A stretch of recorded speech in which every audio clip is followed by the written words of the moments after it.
State wore white on Saturday. That's all kinds of weird stuff going on in basketball, and it's happening in the NBA too. Blue Sox and the White Sox. There were more Michigan State fans were on a wide margin. When Illinois played them there in December, there were a lot more Illinois fans. I don't know if that would happen if they played them now. And there have been some other Carson Fulmer, a right-hander from Florida, gets the ball as the starter here. HR, what's the word on it? Well, he's got 4 pitches to work with and uses them all at all different times of the game. So he keeps hitters off balance and gives a lot to think about. And next will be Dansby Swanson digging in. And we are set for baseball. It take 45 minutes if you're talking a weeknight game. Trust me, I live 5-10 minutes from Allstate Arena. Here this and evening. I know how far it is to get from my house to Evanston. You get on Gulf Road, you're going to head straight down there. For football games. And we'll kick things off tonight with a swing and a miss for a first pitch strike as we're underway. Into the windup, here comes the 0-1. Over towards the dugout, but this one will get into the stink. He's clearly looking to hit off the fastball and adjust. That's a pretty good swing after seeing 2 fastballs now in a row. 1 ball, 2 strikes. Lays off that time, and it's 1-2. Here he comes on a ball and 2 strikes. And a ball popped foul to the right side, out of play. Here's another 1-2. It's 2 balls and 2 strikes now. Yeah, something like that. Set to deal on 2-2. Yeah, so what's your point? Starting to go. Did he hold up in time? Yes.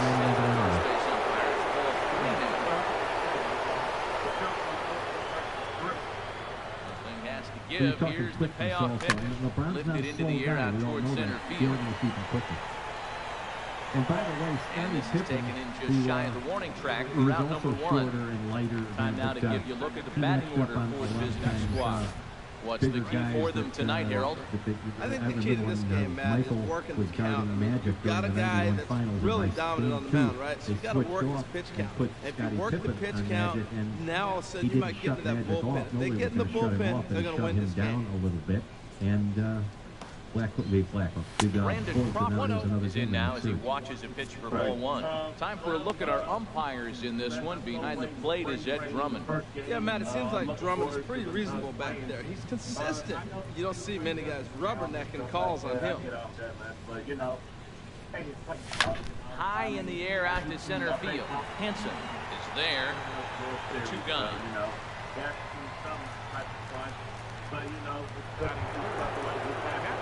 Stepping in, Gary Sanchez. First chance for him here in the top of the first with nobody on. Sends that one out of play for strike 1.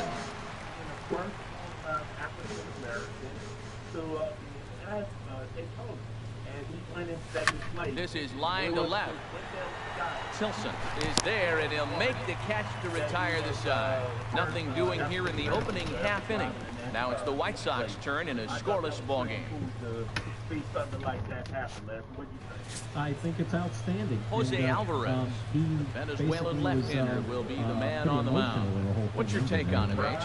Well, Matt, he's got 5 pitches, and I mean, they're all good. He throws them for strikes, dominates on mixes, speeds up. I asked him one day, what's your best pitch? He told me all 5.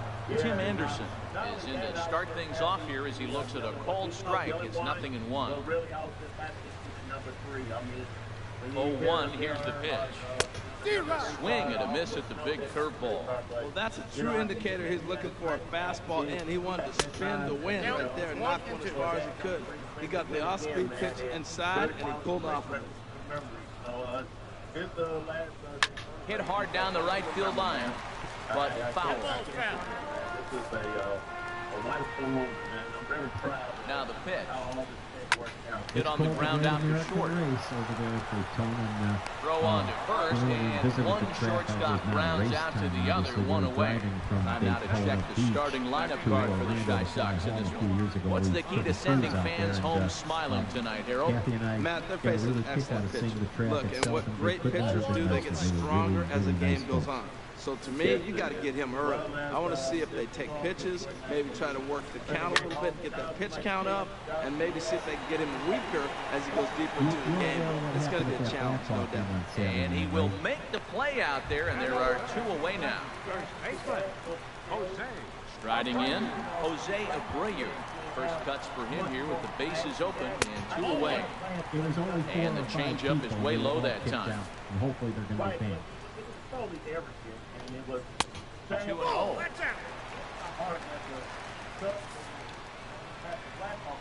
Hitters count. Here's the 2-0 pitch. 3-0 now. You know, a black person getting called that racial language like that.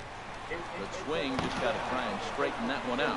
We've seen some stuff like that happen in Canadian rinks where they throw bananas at kids that it was totally unacceptable. And yes, the man out of the arena down and he got himself a base hit. Throwing to second. All over those jokes, and he's able to hustle his way up to second as he'll reach here with a 2-base hit. I don't know how they can ban him for life. So here is Avisaíl Garcia. Opportunity for him here to pick up that runner from second with 2 away. There is no defense, and it's ridiculous. And I mean, those people, they make everybody in Chicago look bad, is what they do. Yeah, they did, and I hope they from the stretch. A changeup that just catches the bottom of the zone for a strike. Well, that hit by the 3-hole hitter right there really changes the whole inning. You put somebody in scoring position, and now you bring your 4-hitter up and drive him in. It's almost like the way you script it when you're writing out a run. And nothing will cover the 2-out double as the inning is over. In now, Jay Bruce. He'll look to get something going here in this scoreless ball game. There's just nothing you could say other than those people were complete jerks. I'm glad the United Center people got them the hell out of it. We'll be going to Ron and Mundelein momentarily. Let's first go to Bloomington. Hi, Fred. Fred, you there? Got to turn your radio down, Fred. Up and away to start the inning. It's 1-0. Hi, Ron. Boy, if you're going to throw a pitch like that to this guy, you have to make sure it's up above the zone like that. You can't do a whole lot with that, but if you go a little lower, Yes, it has happened before. From the windup, the 1-1 pitch. Laid off as it caught the inside corner. We are watching reach back and just challenge him with the fastball. Now we got a 1-2 count, and that's 3 fastballs in a row.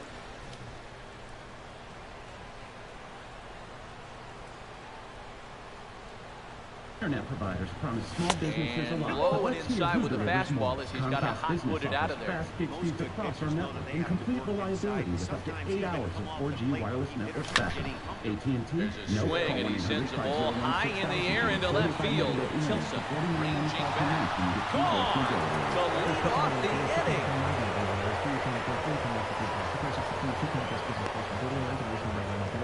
A solo shot there for Jake Bruce. As they get on the board first, it's 1-0. With him. And that Dylan was around when Dale was racing, even though he was a little kid. And I think you see that joy on his face when he's up at Spotted Towers. I think he realized that it wasn't just off the deal. hit it over the ship, of course. You can't play guys Well, up there's in the certainly a lot of sky, pressure so he when you lifts drive this that one car, and up so far and he's out of able here. to live up to that.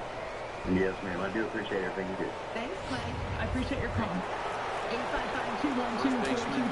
That's our phone number. stands Quick talk to Vaughn, who's in San Francisco. Vaughn, welcome to First our pitch of the at-bat on its way. And that one stayed too low, apparently. Okay. I was thinking the weekend, I wasn't much into the game myself. I just briefly checked Wind that up out today. and the 1-0 Yesterday, pitch. I was definitely interested. Hit the other way out toward right field. Garcia will wait on it. One gone. It was what it was. Me, about dunk contest. Well, let's take a look at the White Sox defense brought to you by Majestic. And I'm looking down at the catching position, Giovanni Soto. This guy calls it a great game, and everybody loves throwing to him when they got a chance to have him behind the plate. Calls it a great game. I thought it was a real quirky. Stepping into the box, Dexter Fowler. 1 run in and 1 gone so far in this inning. That was kind of cool. Like kind of a Jersey guy, that was fun. But and I was kind of starting to go around there, but he holds up ball 1. 1 out, nobody on. So you didn't feel like it disappointed then, Vaughn. You felt like it lived up to the expectation. Okay, I guess High pop-up. Number 30 is there for it. Okay. And he makes the catch for the second down. Because I feel like some people, if it's not a huge name, if it's not, maybe one of the biggest stars, Garcia. They'll work on keeping this top of the second alive. Did you feel like it lived up to the expectation, even though there weren't? And he lays off there, 1-0. I'm going to say, as far as that's concerned, I'm going to say no, because Big Game had these original jumps to get at that time. And he lays off a fastball here that looks pretty good, but it's 2-0. That ball's high. I think the zone will go. Umpires don't like to reward pitchers on that one. They want to make you get the ball down, so they call it a ball. Go it down, you get the strike. I've always had Mondays off. Too high, and it's 3-0. Well, he was definitely looking fastball here, and he got one. But that was good discipline to lay off and get himself into a 3-0 count. Time granted here at the plate as he'll step out of the box. Bases are empty here with 2 men out. Except that then we would have to skip football Sundays, which we love, we adore here. It's a rare 3-0 curveball drops in, 3-1. Love that pitch right there. And he executed it perfectly. A big arcing curveball that starts at the batter's hip and then just bends onto the inside corner. So who's your favorite team? Swing and a drive hit well out to right field. Garcia ranging back, but he won't get there as it lands just shy of the wall. And he is in the second with a 2-out double. I always believe the best hitters are the ones that can stay on the ball and shoot the whole field. Right there is a perfect example. Ball away, he stays with it and shoots it the opposite direction. I'm sorry, I thought you were talking about Jimmy Garoppolo. I know, but I thought you were talking about coming out of the Patriots. Now you're like interested in Jimmy G. I've never heard Jared Goff called JG before. Next to bat will be the Cuban import, Yohan Moncada. The Jets draft. Take a look at ball one. Opportunity for him here to pick up that runner from second with 2 away. Don't break your leg jumping off those bandwagons, Isaac. Yeah, so we love Sundays during the fall. We wouldn't give that up, but it would be nice, certainly, to have a long weekend. Swing ball sliced foul into the seats down the left field line. Our show Twitter, at After Hours CBS. Which of these sporting events did you spend the most time watching over the weekend? You can check that out. I retweeted as well. Also weigh in on our Facebook on the ground up the middle. Anderson brings it in. Throw in time to decide it. So a run on 2 hits, no errors, and a man left. We'll go to the bottom half of inning number 2. The Blue Sox are out in front here, 1-0. From the stretch, here's pitch. Number 30 set the plate now as he looks at strike 1. That's a pitch to build on right there. In this ballpark, the ball's flying. You want to keep the ball down. Lifted the other way out to left center. And that ball gets down out near the wall. It should be extra bases. And the White Sox get something going here. It's a leadoff double. Now that's the way it ends. They're down 1-0 already, but he laces the double and puts himself in the scoring position. That'll get the dugout fired up and excited to bounce back. Phil Rockwell gets the call from the bullpen. Bulbous. The pitch in relief. If you hear certain words on the job site, work can be uncomfortable. So at least get work gear that's comfortable. Timberland Pro work shirts, ready with the first pitch. Here it comes. Timberland Pro. This is hit down the right field line, but it's going to get out of play for strike 1. This President's Day weekend, visit Guitar Center and save up to 40% on guitars, drums, keys, and more. With deals like the Simmons electronic drum kit starting at $19.99. I like that. As low as $175. Oh, plus a great selection of the hottest new gear from classic roll over it. Visit GuitarCenter.com for your 15% off qualifying purchases. Deal here to 1. This President's Day weekend. Well, this has been a good job to work the count from 0-1 to 3-1. Now he's really in the driver's seat to see a heater that he can do something. That's in there. Base hit. Throw comes back into the infield as that time run will hold up at third with still nobody out. Well, Matt, this inning just got interesting. It's got a chance to be pretty big. You start the inning with the double, and now you get the single, and you're sitting first and third, and here they come. Michael Gibbons comes on now in an awfully difficult situation as there are 2 on here with nobody out. Alan Hansen the next one. And there's a swing and a miss at an off-speed pitch to start him out. Nothing in 1. Well, it's got himself a little bit of a jam right here, Matt. 2 on, nobody out. I want to get a double play. This pitch to contact, this double play. Not one in the score column as the runner from third crosses the plate. It's 1-1. Well, he comes from a big RBI single right there. Now we're starting all over, right where we started. High ball. Charlie Tilson is the batter now as he looks at a ball 1-0. What makes you simply summer tea cinnamon wash different? It's simple. Seriously, that's the answer. It's made with simple ingredients. Ingredients that help stop odor and help you maintain a naturally healthy pH, gently and effectively. Here's what Simply Summer Tea ingredients do not include. Left side. And that's through into left, the base hit. And the go-ahead run will move up to third and wisely pulled there with nobody out. Tyler Saladino will get the call here as he'll hit for the pitcher. If you've been delaying that oil change, replacing those big net, no ball from strike. Certainly a big moment in this game. Bases loaded, tie score. Take care of problems you've been putting off. Spend a little of your tax refund on your vehicle now and avoid costly repairs down the road. And this scoops under his glove. Oh, what a time for that. Going to extend their lead as the runner scores from second. It's now 3-1. And that'll bring up the shortstop, Tim Anderson. 3 across so far in the inning, and another 2 out there on base. In the dirt and blocked behind the plate. No movement on base. It's ball 1. Remarkable vision. Mutations are everywhere. Brilliant and provocative. It will be hailed as a masterpiece. I took my blood last night. It's in me. This is how 1-0 delivery. Changeup stays outside and it's behind 2-0. He's got a couple of pitches to deal with right here, but he's starting to lose command of his pitches. Might be time to take a step back and try to refocus on being stunning opening ceremonies. Look out! All over the place now. 3-0. Here's the 3-0. Takes a fastball on the inside corner. Well, he made a nice adjustment. That was a nice pitch right there. 3-0. Now puts it down 3-1. That was the same pitch he threw 2-0 and missed on it and got the ball. Swing and he pops him up over toward foul territory. And he'll indeed make the play in foul territory for the first down. Time for a look at the majestic defensive alignment for the visitors. And I'm looking down there at Miguel Cabrera. Can you believe this guy was a shortstop when he broke in? Yeah, skinny 20-year-old playing shortstop for the Marlins. He's moved around the diamond now, playing on the corners a lot. But obviously the big fella, he's such a great hitter. He's one of the best hitters in the game. That's why you want him in there. But he doesn't hurt you on the defensive side either. Now, I'm sure these infielders know it, but this hitter can burn down the baseline, so if he puts a ground ball in play, the equivalent of NHL 94 on your radio. The DA show, not until noon Eastern on CBS Sports Radio. Got to execute and hope to either get a strikeout or a double play ball to help you get out As of this conditions on the field change, so can your insurance needs. Talk with a Farmers agent today so you can assess whether your policy is game ready. Find an agent at farmers.com. Swing and a miss on the changeup, and there are 2 gone. Good job of making him chase a pitch for the strikeout there.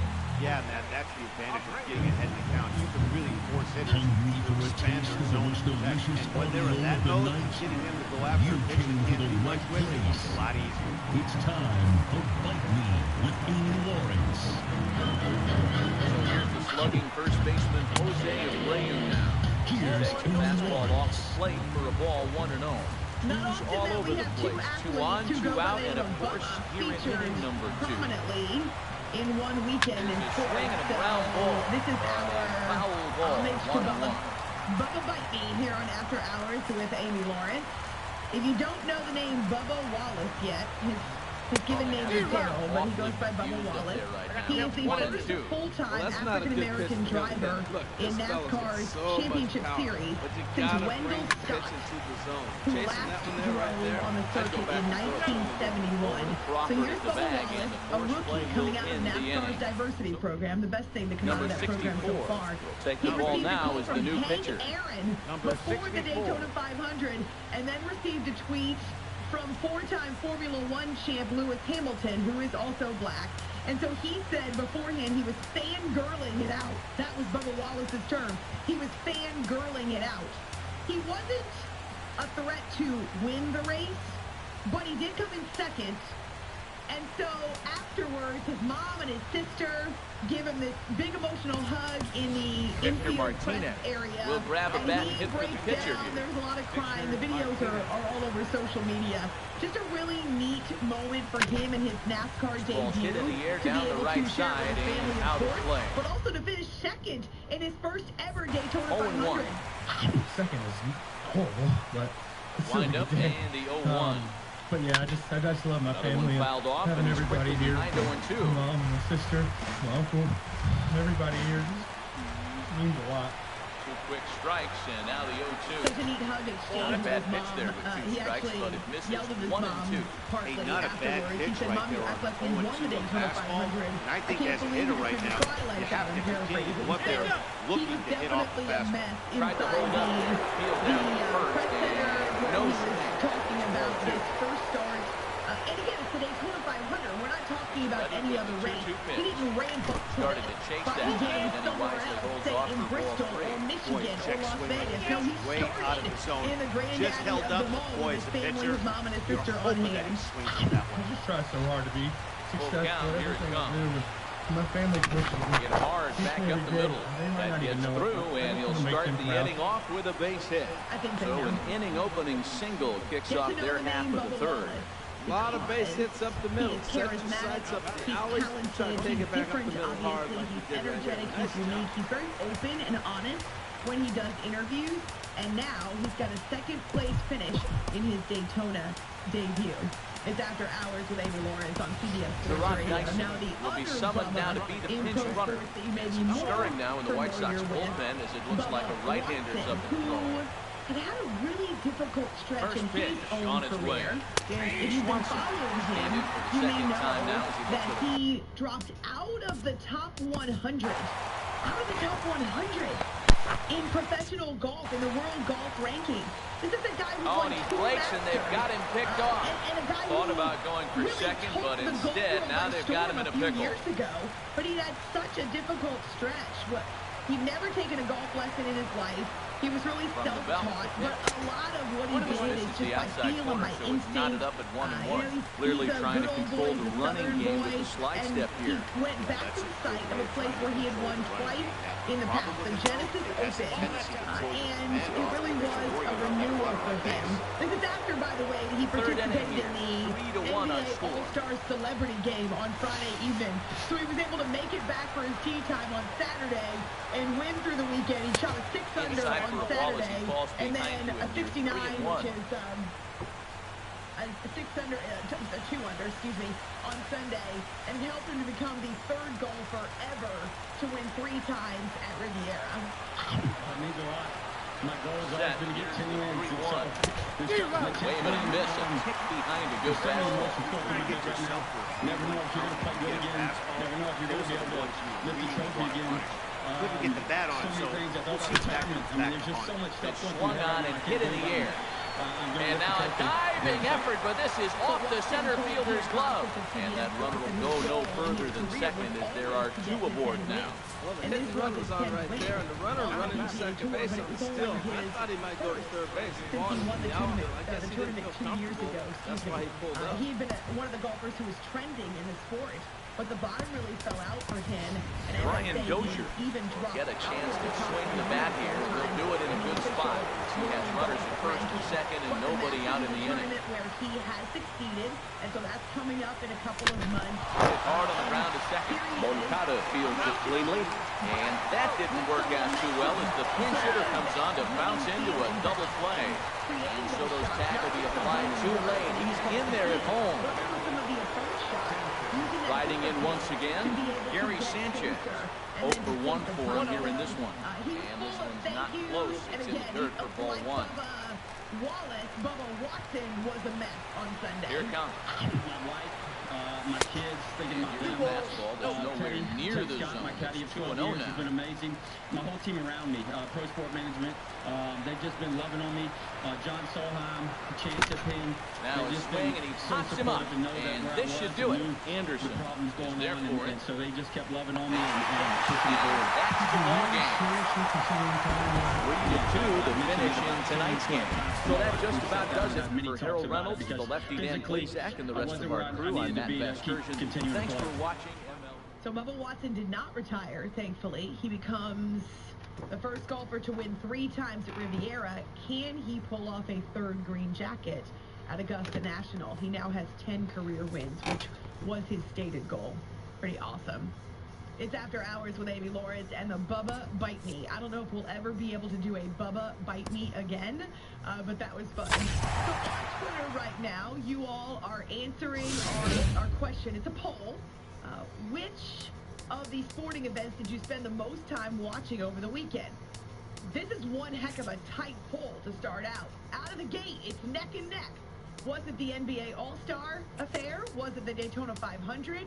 Was it the Winter Olympics? Or was it none of the above? Where did you spend your effort and your time this weekend? And do I feel like we have another poll too? Did somehow I miss that there was a... Oh, yeah. Excuse me, I just had a hiccup. 2 hiccups, like 6-year-old hiccup. Baby's hiccup. There's a bonus poll as well on our show Twitter, After Hours CBS. What was your favorite part of NBA All-Star Weekend? I'm really glad that you did not put Fergie's rendition of the national anthem, because I would have ixnayed the poll immediately. So there are 2 polls up on our show Twitter. So let us know what you paid attention to and what you loved about the NBA All-Star Weekend. And also, if you want to share your thoughts on Daytona 500 or about the big signing in Major League Baseball, that finally a Scott Boras client lands a big deal, and it was a mammoth deal. So we'll get to that straight ahead. After Hours with Amy Lawrence, 855-212-4227. Here's our latest sports update, and here's Peter Schwartz.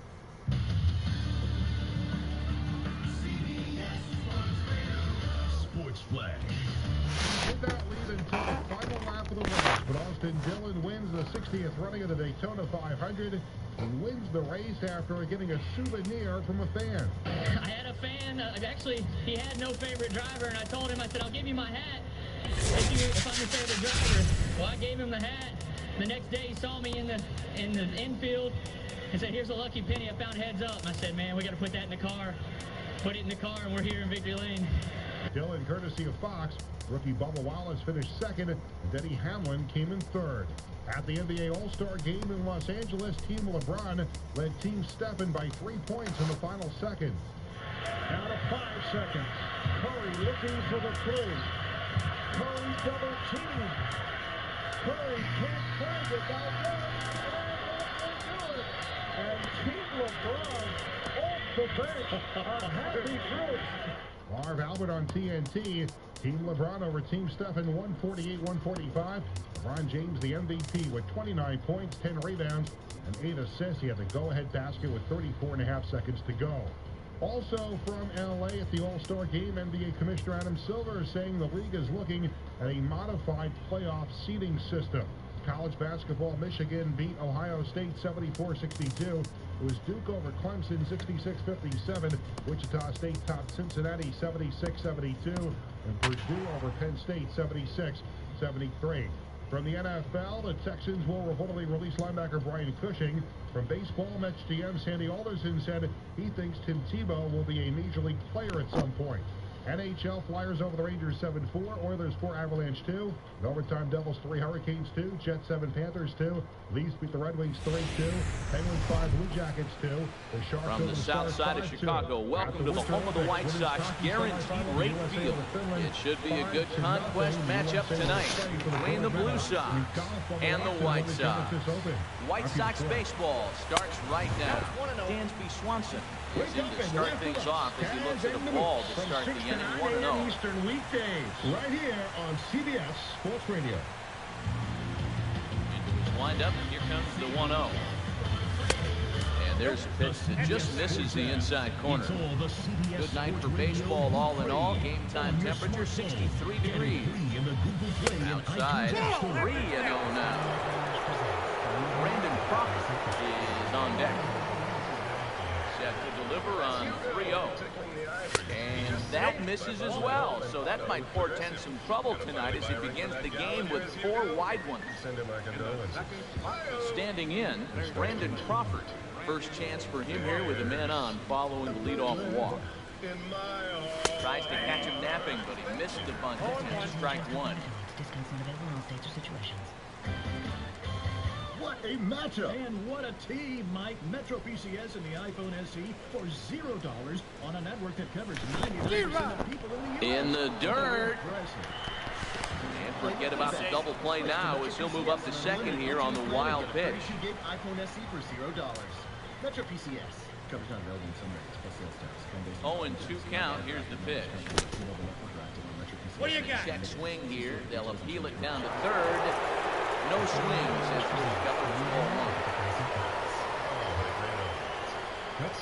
Here he comes on a ball and 2 strikes. Too much. In the dirt here. Get things just right. Like Progressive's Name Your Price tool.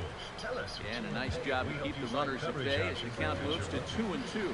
And now the mood is right. Wait, the lights. Even at 2 balls and 2 strikes. Here's the pitch. And he tried to hold up that time. We'll get an appeal down to third and no swing. Seriously, that's the answer. It's made with simple ingredients. Here comes the payoff pitch.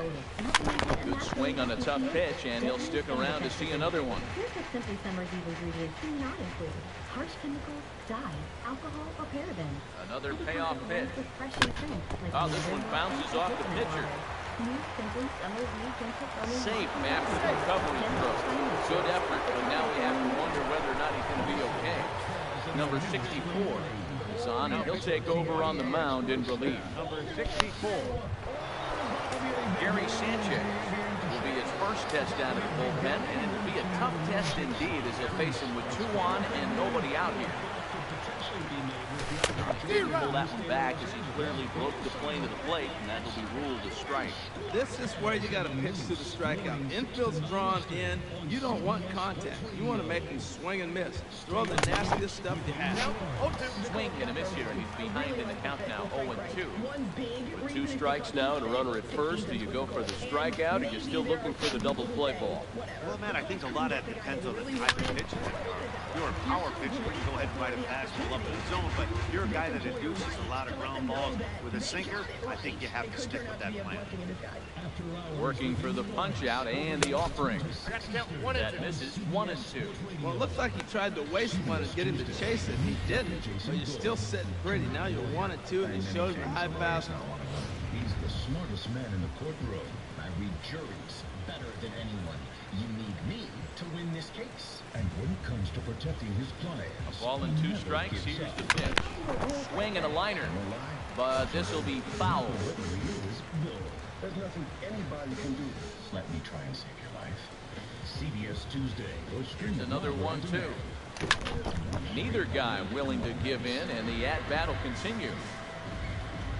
Abidi Bakira was a last-minute entry to the Ethiopian marathon team for the 1960 Olympics in Rome. The 1-2 pitch.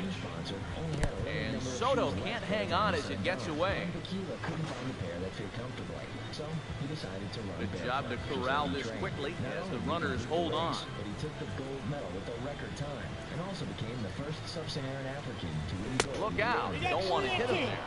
It's full 3-2. Matt, this has been a fun at bat to watch. I mean, look, throw a strike, foul it off. Throw a strike, foul it off. I want to see how this ends. Ready to deliver the full count pitch. Hit hard towards center. In there, base hit, and that ought to get the run in through third. No chance there. He'll make it to third safely. 9 pitch at bat, and he gets the RBI hit. Bottom off, battle, and got the RBI hit. Impressive. We've got our new Ben Roethlisberger conversation for the offseason. It's not Ben this time. Stirring now in the White Sox bullpen as it looks like a right-hander's up in throw. Here's Jay Bruce now. As he'll take a look at ball 1. This is the guy they're going to have to be careful with. He could put 3 runs on the board in a hurry. So expect them to try to get him to chase something out of the zone if he can. Takes a fastball by him at the letters. It's 1-1. And there are our umpires calling balls and strikes is Mr. Ed Drummond.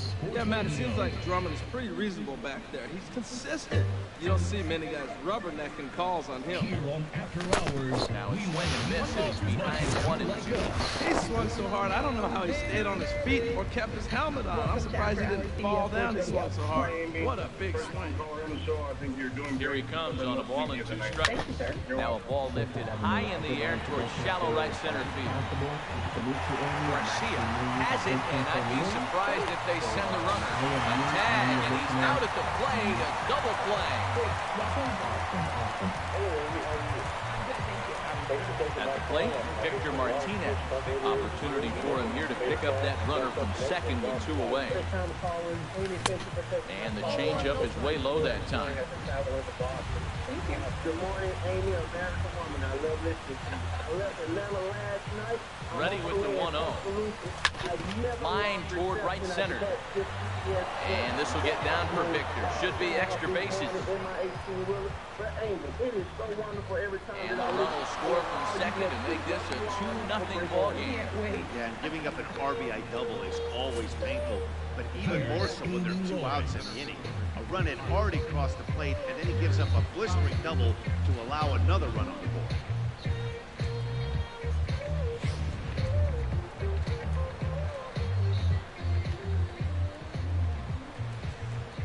If you are already awake on your Monday Here's Dexter morning, Fowler now. Hello.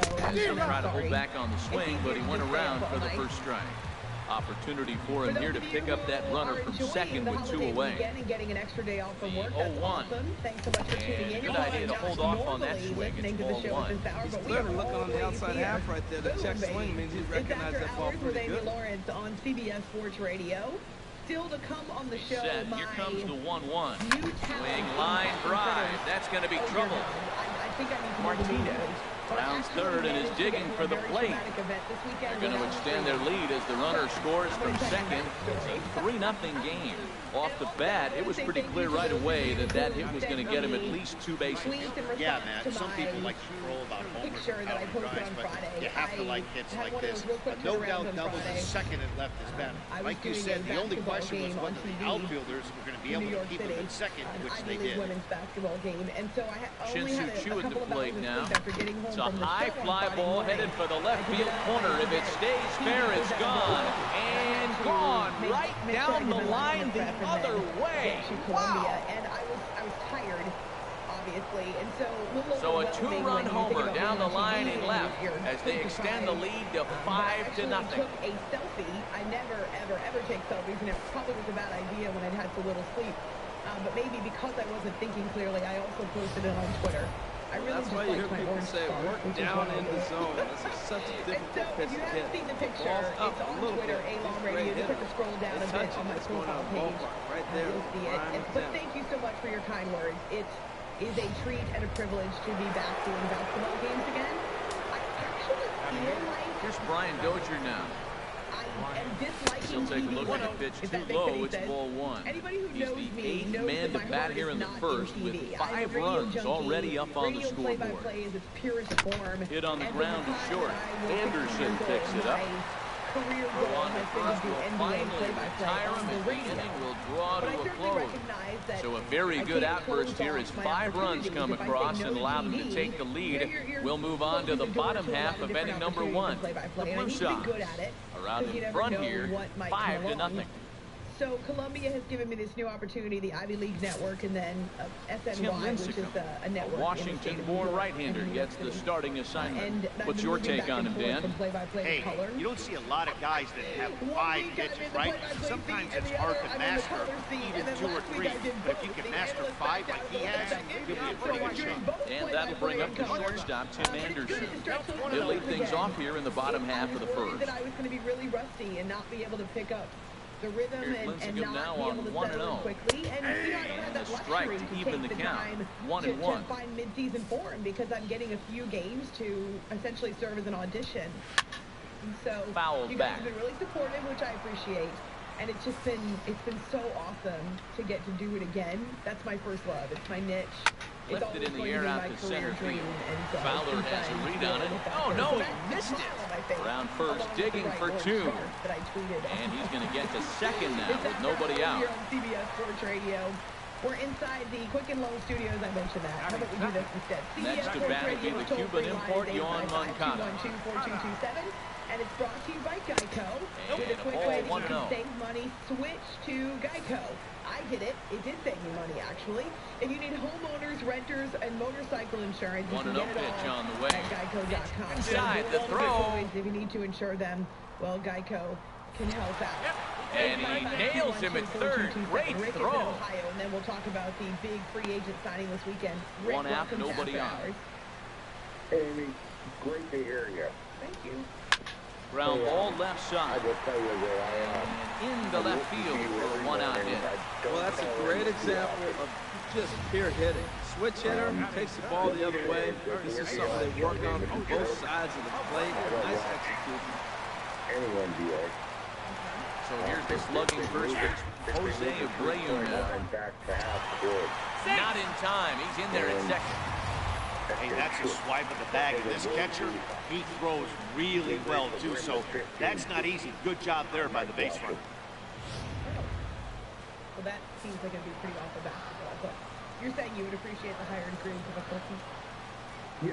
Oh, Dr. Naismith might roll over in disgrace, but... Lincecum ready, the 0-1.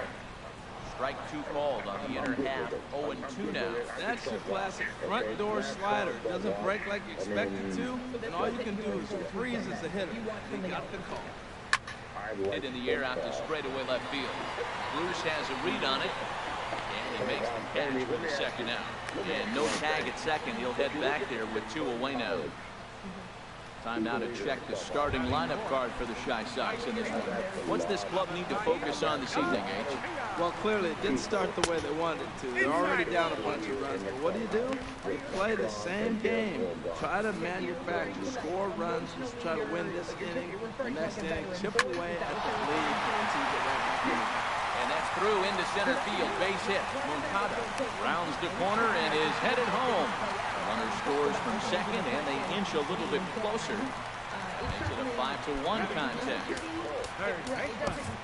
Now at the plate, number 30, trying to keep things going now with a runner at first following the RBI single. To be someone who has been on the Pirates roster for a long time. How about a guy like Derek Freese? How about, I'm sorry, David Freese.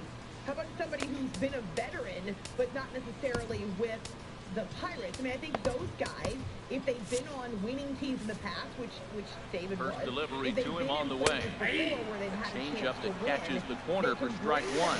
Not a bad take there on that first pitch. Not a real good idea to go up there looking for a change up to hit. Sometimes you just have to take and a fastball just misses 1-1. And the reason he's working away so much here is because he's got that big hole on the right side of the infield to worry about. Swing and drive, and everybody's just going to sit back and watch that one fly. A no doubt home run. Well, looking back, I didn't think it had that height to the fence. Shows you how much I know. That thing was a laser shot that just kept going and going and going. Wow, that was impressive. Now time is called. This could very well be to buy a few more pitches for those relievers. Nate Jones, 6'5" right-hander, takes over on the mound. But you're right, having lost a couple of the veterans, the guys that were faces in the franchise, this is going to be a new mix, and they're going to need guys to step up. Clint Hurdle is going to be the driving force, and he's going to be the one that gets everyone on the same page with him. I mean, yeah, I don't know. Like I said, I don't know. It just depends on how it's, how the personalities mesh and who steps up and takes that role. Thank you, Amy. No, thank you, sir. I appreciate that.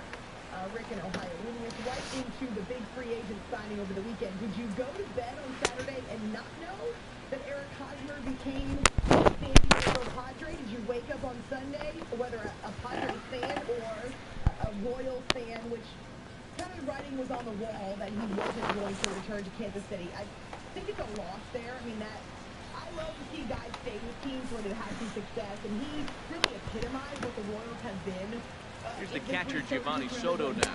He'll take a look at the strike right down the middle. It's 0-1. Looking to get on base and keep this first inning alive. Nothing in one count. Here it comes. Thought he had the inside corner that time, but it missed for ball one. He's set. Here comes the 1-1. Hard hit ball to second. Dozier fields it cleanly. Throws in time, and the side is retired. But they strike for 3 in the inning. 2 on this 2-run home run. Second inning coming up. It's now a 5-3 ball game. But there is an opt-out after 5 years, and so just a couple of wrinkles in there to make it more of a contract that I think could be both team-friendly and player-friendly, right? They've left some room for wiggles there. Miguel Cabrera will get the call here as he'll hit for the pitcher. Miguel Cabrera.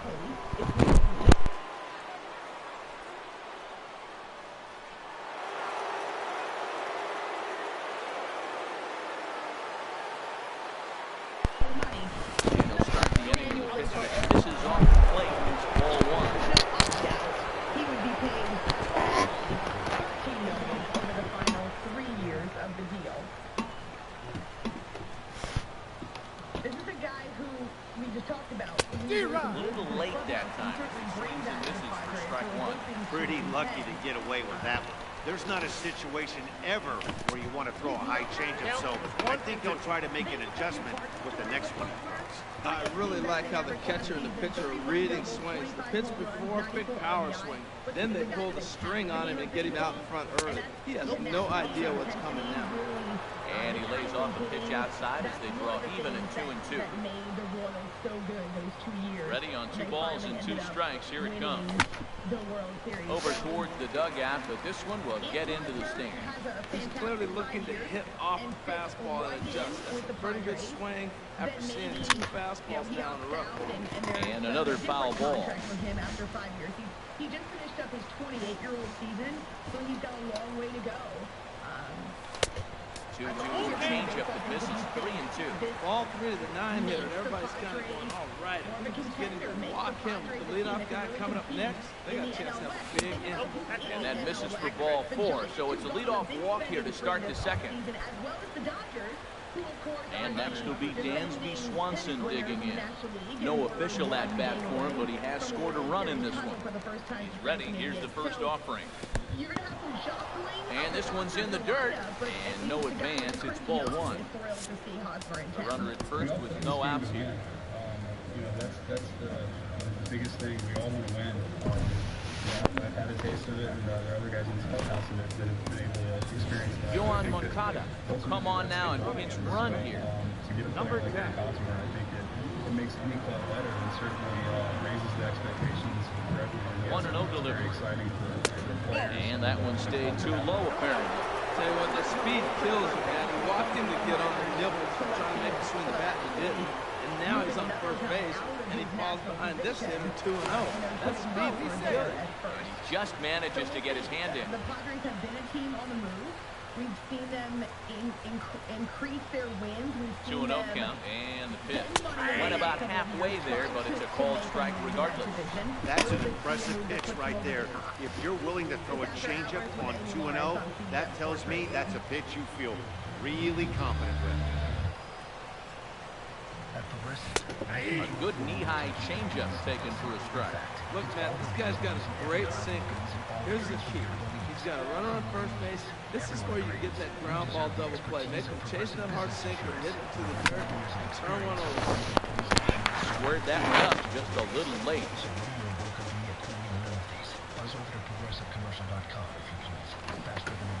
Set to deal on 2-2. Lined into right field for a leadoff single. And that runner will go no further than second as there are 2 aboard now. Stepping in and ready for another shot, Brandon Crawford. Comes set. Here's the 0-0 pitch. Fastball off the plate away for ball 1. Quality parts, helpful people. That's Napa know-how. At participating Napa Auto Parts stores. Offer ends 2/28/18. Here comes the 1-0. Swing and a miss way behind the big fastball. First and second here with nobody out.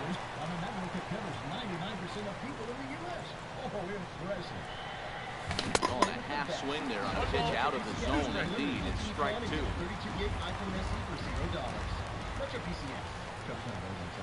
Hoping to send him packing. Pitch on its way. Now a fastball awfully close, but he doesn't get the call. It's 2-2 now. Wow, kind of interesting pitch call.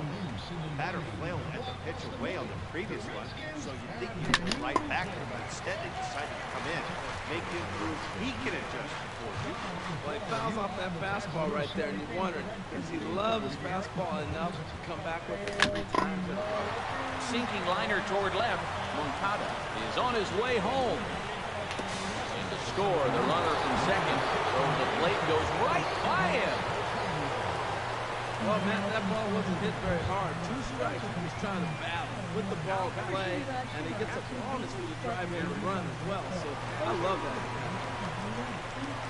Gary Sanchez will stand in for a second time here as he swings and misses there. It's 0-1. Oh, Matt, look, it's real simple. You're going to throw the ball down the middle in the big leagues, you're going to get hammered. He's got to put the ball in the corner if he wants to have any chance. The 0-1 pitch. Chopped weakly to the left. Scooped up. A play at the plate. And Joe's tag will be applied too late. He's in there at home. And they'll get the man at third here at least, but in the interim, a run has come in to score.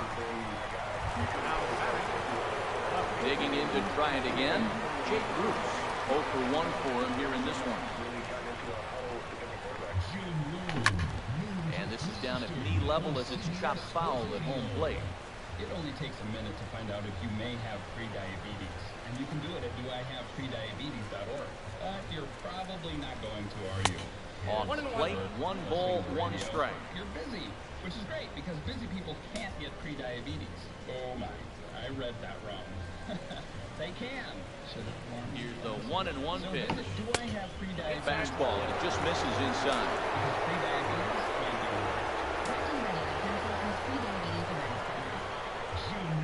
Hitters count now. Here's the 2-1. Hard hit ball to second, but this is going to be hauled in out there at second base for out number 2. Here's the switch hitting Victor Martinez. RBI double is what he was credited with his first time around. And he lays off there, 1-0.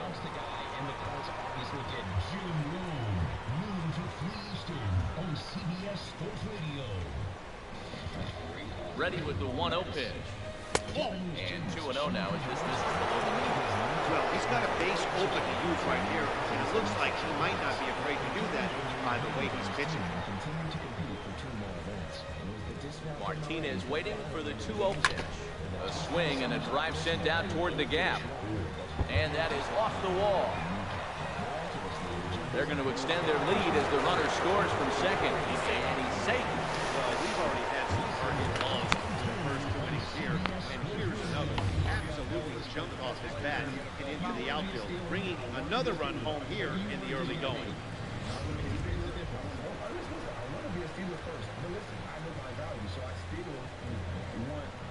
Into the box now, Dexter Fowler. This is hit high in the air out toward left center. Tilson is after it. Makes the catch, and that'll retire the side. So 3 runs on 3 hits, no errors, and a man left. On now to the bottom of the second, the Blue Sox are out on top, 8-3. Strong opinions, great guests, and your phone calls. Expect it here, CBS Sports Radio. Felipe Rivero, a 6'2" left-hander, jogs in to take over on the hill. Alan Henson will be the first one to greet him. He'll have to turn around and bat from the right side of the plate here. With the number 3, 20 years ago. 20 years of trying for Earnhardt. And he jumps at a changeup, a swing and a miss. Oh, that was a nice pitch. Changeup, first pitch. Hitter was aggressive, swung right through it. That's how you get that first pitch strike, by throwing a changeup, if you have an aggressive hitter. Well, these hitters can expect to see a heavy dose. Big fastball from this reliever. It's a major part of his arsenal. Basic pitching right there. 0-2 fastball up and out of the zone. Change the eye level. Now time to go to that curveball down and away. Down to the NBA All-Star game. A 2-2 count. Here's the pitch. Swung on and missed. Really fooled him that time for the first out. Okay, here's the defense for the away team, brought to you by Majestic. And I'm looking at Dansby Swanson, #1 pick overall a few years back. He was a heck of a talent, and you knew he was going to hit the shortstop position. But that bat and his athletic ability, he can even move around the diamond for you different places. Charlie Tilson comes on with one gone here as he looks at a called strike one. Wind up and the 0-1. Sharp slider that time, just missed inside. Somebody else next year if they wanted to do that for them. From the windup, the 1-1 pitch. The two top ball getters. Chop foul over towards the coaching box. 29 points, 10 rebounds, and 8 assists. He scored that go-ahead basket. Here he comes on a ball and 2 strikes. He strikes him out as well. So make it back-to-back punch-outs here to the first 2 men he faces out of the bullpen. No problems for him on the mound since he's come out of the pen to start this inning. That's back-to-back Ks, and he's making it look pretty easy. This has the makings of a good outing so far. Matt Davidson will grab a bat and hit for the pitcher. In there, and it's 0-1. Attempt to put the ball in play for a change here with the first 2 guys going down on strikes to start the inning. And this ball's headed for the seats down the right side as the count will move to 0-2 now. Matt, he's 1 pitch away from striking out the side. Now that's a shutdown inning. Your team gets your runs, and then you go back and shut down. Swing and a miss for strike 3. Hold the string on him that time, and the inning is over. 3 up, 3 down, 3 strikeouts. Not too shabby. 3 of us are back at Guaranteed Rate Field in just a moment. Radio.com app and listen to CBS Sports Radio anytime. Juan Minaya, 6'4" right-hander, comes in out of the bullpen to do the pitching. Follow CBS Sports Radio in the Twitterverse. Digging in for his second at-bat, Shin-Soo Choo. He'll lead things off as they look to perhaps build on an already sizable lead.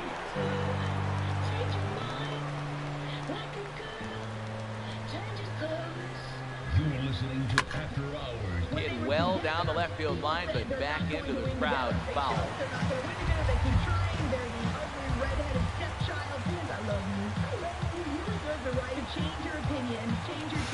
Yeah, here's the 0-1. A slider that he looks at over the outside corner. He might want that pitch back, up and away. That's a pitch you can really drive if you have the right approach towards that opposite field gap.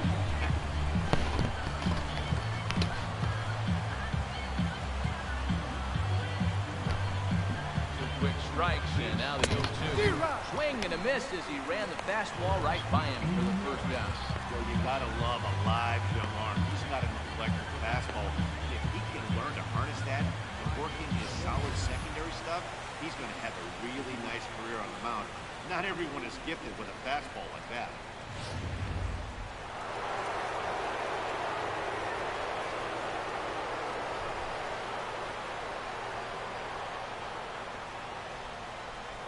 Standing in now, Brian Dozier. 0 for 1 for him here in this one.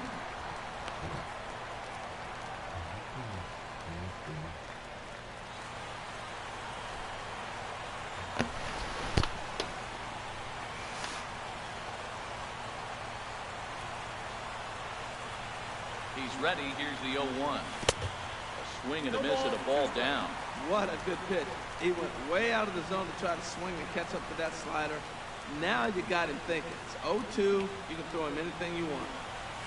Nope. And he missed with it. It's 1-2. Wow, that's a 0-2 fastball just off the corner, and I mean just off the corner. 1-2. Here it comes. Liner toward right center. And that's into the outfield for a 1-out base hit. Well, that's a perfect example of taking the ball inside out. You know, you hear that terminology, stay inside the ball. Right there, he took the ball inside and shot it the other way into the base hit.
Getting a little jumpy in the box, so he steps out and asks for time.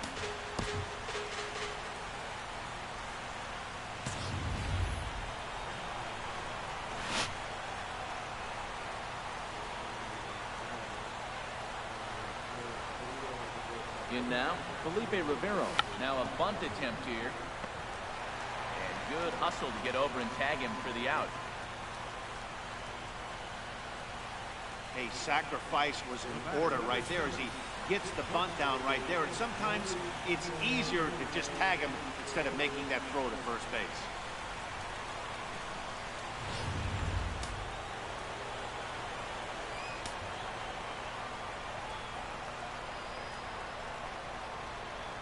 And next will be Dansby Swanson digging in as he will look at a first pitch fastball for ball one. It was a single for him in his last at bat.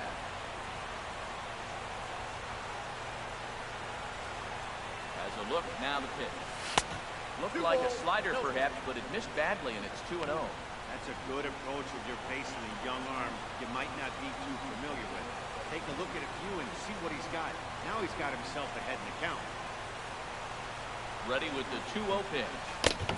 Way in front of a great slider that time. So he threw the slider darting away to him 2 times in a row. Now I don't think he'll go for it again. I'm looking for something hard inside on this one.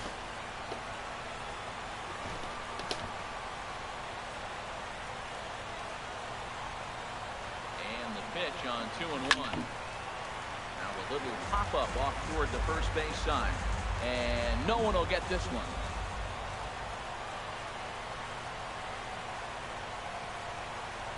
2-2 count. Here it comes. Frozen on strike 3 for the final out of the inning.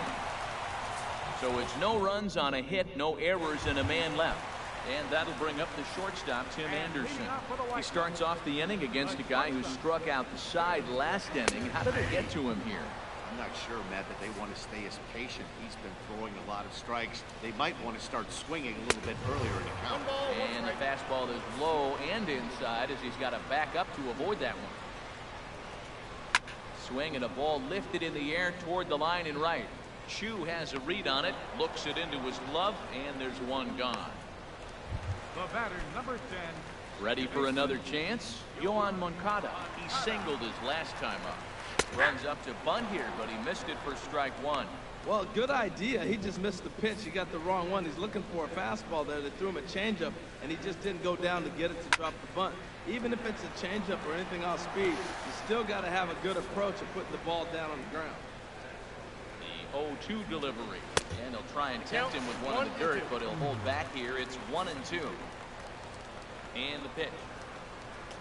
And that is swung on and missed, and things are starting to look bleak here for the home 9. There are 2 away now. The first baseman, number 79. So here's the slugging first baseman, Jose Abreu now. Flied out in his first at-bat, so make him 0 for 1 so far. Takes a look at one catching the outside corner.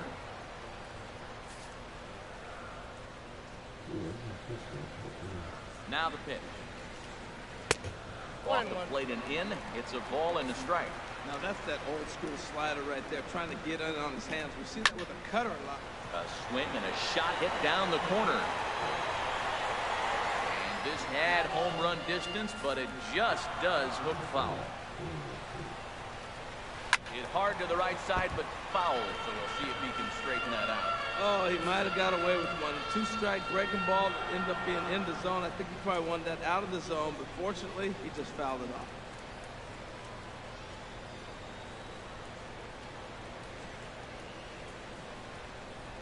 Now another 1-2. Shot back up the middle, and that'll get down for a 2-out single. So the bottom of the inning is still alive after the 2-out base hit. Man, that ball was smoked. I don't even know if he had time to react. That ball went right by him and was landing in the outfield before he blinked. And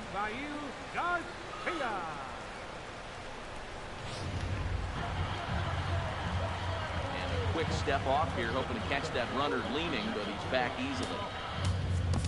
Bill Rockwell takes over here with the runner at first and 2 gone in the inning. Hey, hold on for a better deal. If only you could do that with your wireless plan, right? Well, to bring your own phone plan from Straight Talk Wireless, you can get a much better deal. Keep your phone, your number, even your same network for a lot less than you're paying now. Without the contract or the whole lot. Get the Ultimate Unlimited plan for just $55 a month on America's largest, most dependable 4G LTE networks. Straight Talk Wireless, only in Walmart. Savings may vary. Video typically streams at DVD quality. Refer to the latest terms and conditions. So here is Avisail Garcia as he'll take a look at a high strike that time. It's 0-1. 1 for 1 after a single this first time up. Fingers, temperatures below 0, and yet without a Duralast Cranberry. Set to deliver the 0-1. Now a swing and a fly ball, and this should do it. There to make the catch, and with that, the ball game is over. Well, a win's a win, not the most triumphant victory of all time, but at least they did earn themselves some more fans, and sometimes that can go a long way. 8-3 tonight. Lucas Giolito couldn't get out of the first in this one as he takes the loss.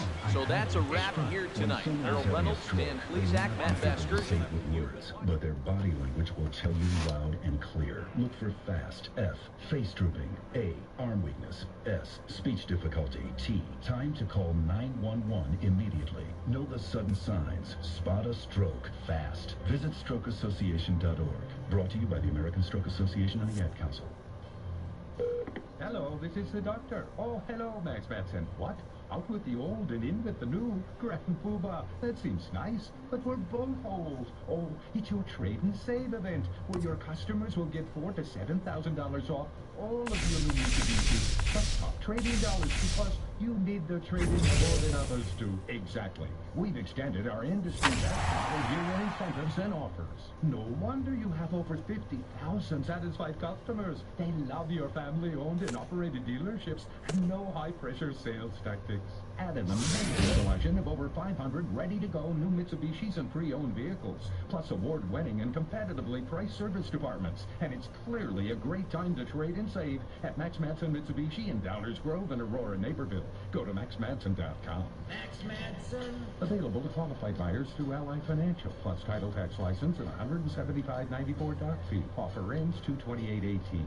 Texting enrolls for recurring alerts and offers via automatic text message. Message data rates may apply. Program is not insurance. To search for prescriptions at participating pharmacies, visit searchrx.com or call 1-866-618-4723. If you don't want to pay outrageous prices for prescription drugs, listen closely, because there's huge news. Right now, you can get a Super Saver prescription discount card sent to your smartphone for free. That's right, free. This free card gets you huge discounts of up to 75% off on some of the most popular drugs for cholesterol, high blood pressure, depression, diabetes, arthritis, and more. Just text FREE to 246-810 to get your prescription discount card delivered right to your phone and start saving up to 75% off all the popular brand name prescription drugs. It doesn't matter if you have insurance or no insurance at all. Prices are so low, you do not need benefits or insurance to get all your prescriptions fast and easy. Just text FREE to 246-810 to get up to 75% off all the popular brand name prescription drugs. Text the word FREE to 246-810 right now. Text FREE to 246-810. You don't usually get a stock tip from a 16-year-old, but I'm here to tell you about a different kind of stock. It's called Better Futures, a stock for social change that's not about making money. Instead, you invest to help students like me go to college, which ends up making the future better for all of us. My name is Alicia, and I'm your dividend. Invest in better futures with UNCF. Visit uncf.org/invest. A mind is a terrible thing to waste, but a wonderful thing to invest in. Brought to you by UNCF and the Ad Council. This is Mike Golick, Golick and Wingo, weekday morning at 5 on ESPN 1000.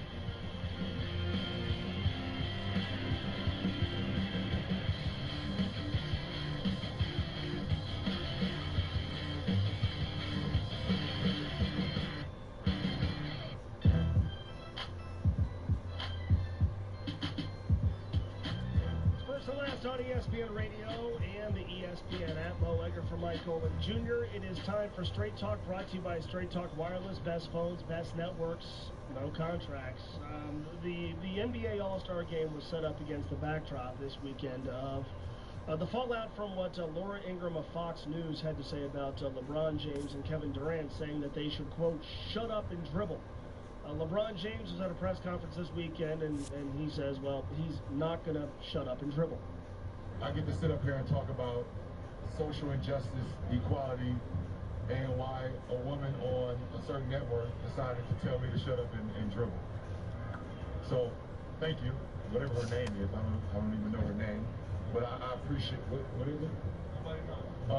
Tiago says no one knows, and that's perfect, because I get to sit up here and talk about what's really important and how I can help change kids, not only in America, but in Brazil and England and Mexico and all over. You know, so thank you. LeBron James, during a press conference this weekend, he doubled down on those comments on ESPN Radio, talking about why it's important to discuss social issues. We will not shut up and dribble.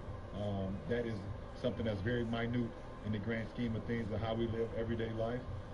We will continue to be, greater than, anything that will try to, depict us and bring us down. So, at the end of the day, we want to continue the conversation going. And for me here, sitting here as a role model, as a leader, as a father, as a friend, as a husband, and as a son, and many more, I will continue to lend my voice and continue to live my efforts and my, the things to help, the greatest cause. So, there's a key word there that he used in that soundbite. It's conversation. And so here's what bothers me about shut up and dribble. Okay, and I to me, this is really independent of your political affiliation or ideology, or how you feel about the President of the United States, or how you feel about any number of social issues. When I hear someone say, shut up, forget the and dribble part. When I hear someone, especially someone whose job is to ostensibly enhance, encourage, move forward conversations, when I hear someone say, shut up, that tells me you're not interested in listening to opinions that you don't agree with. That tells me that you are anti-dialogue, that you're anti-discourse, that you're anti-debate.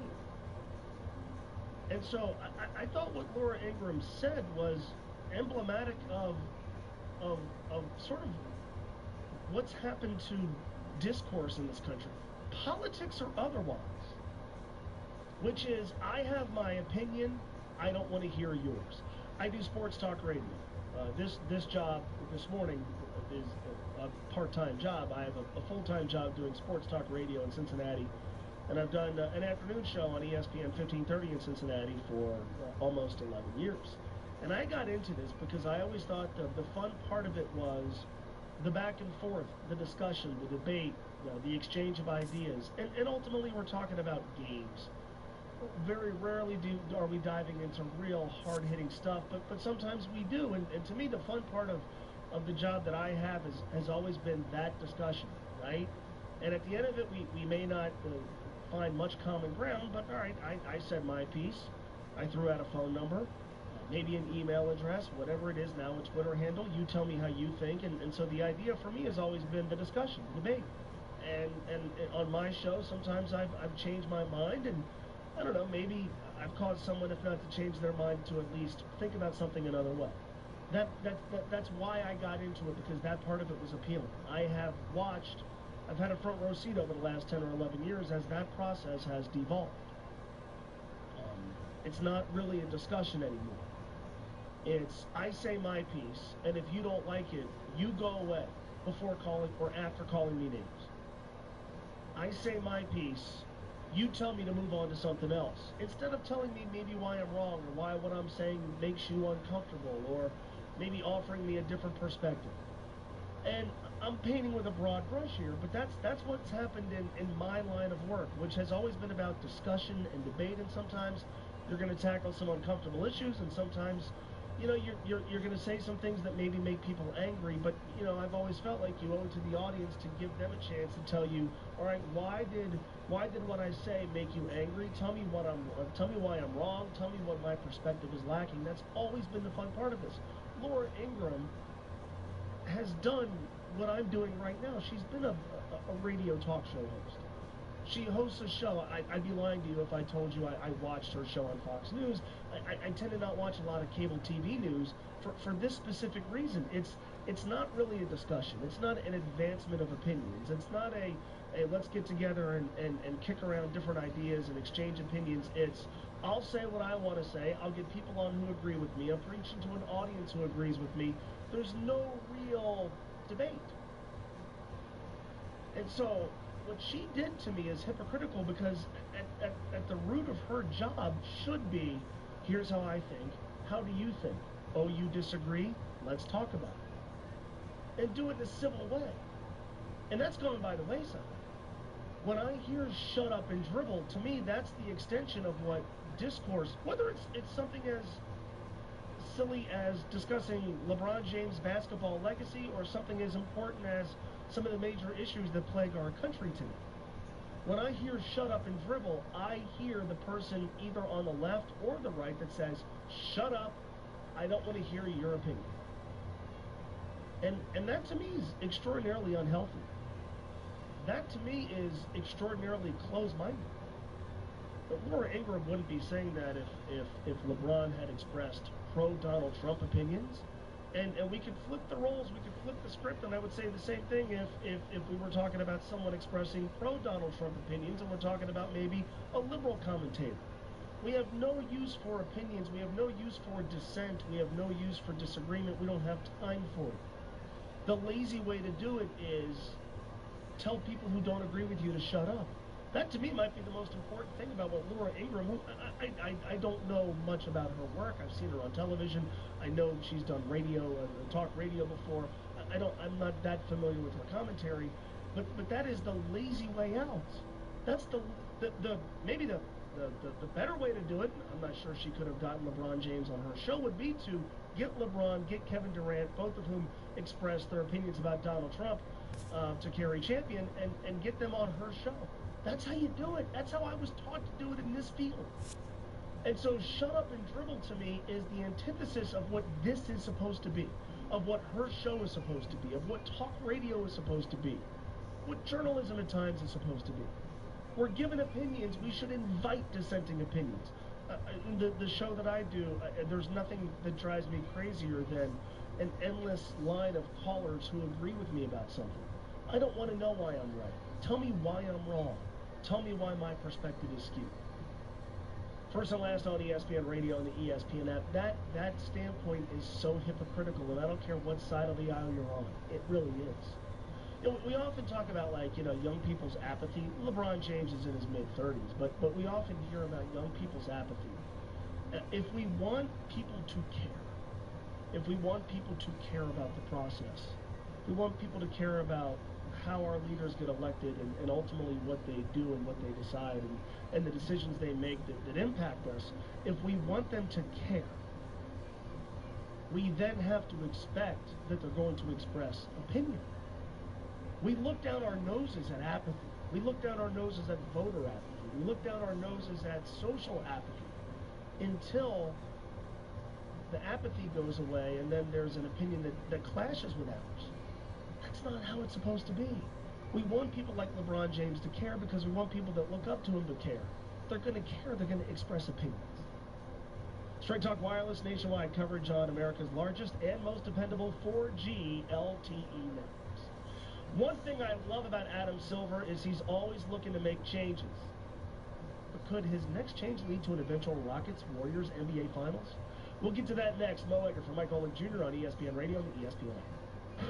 Daryl Morey, the GM of the Houston Rockets. The only thing we think about. I think I'm not supposed to say that, but I mean, we're basically obsessed with how do we beat the Warriors. The NBA is on ESPN Radio and always on the ESPN app. The Starlight Lounge presents An Evening with the Progressive Box. Oh, what a great audience.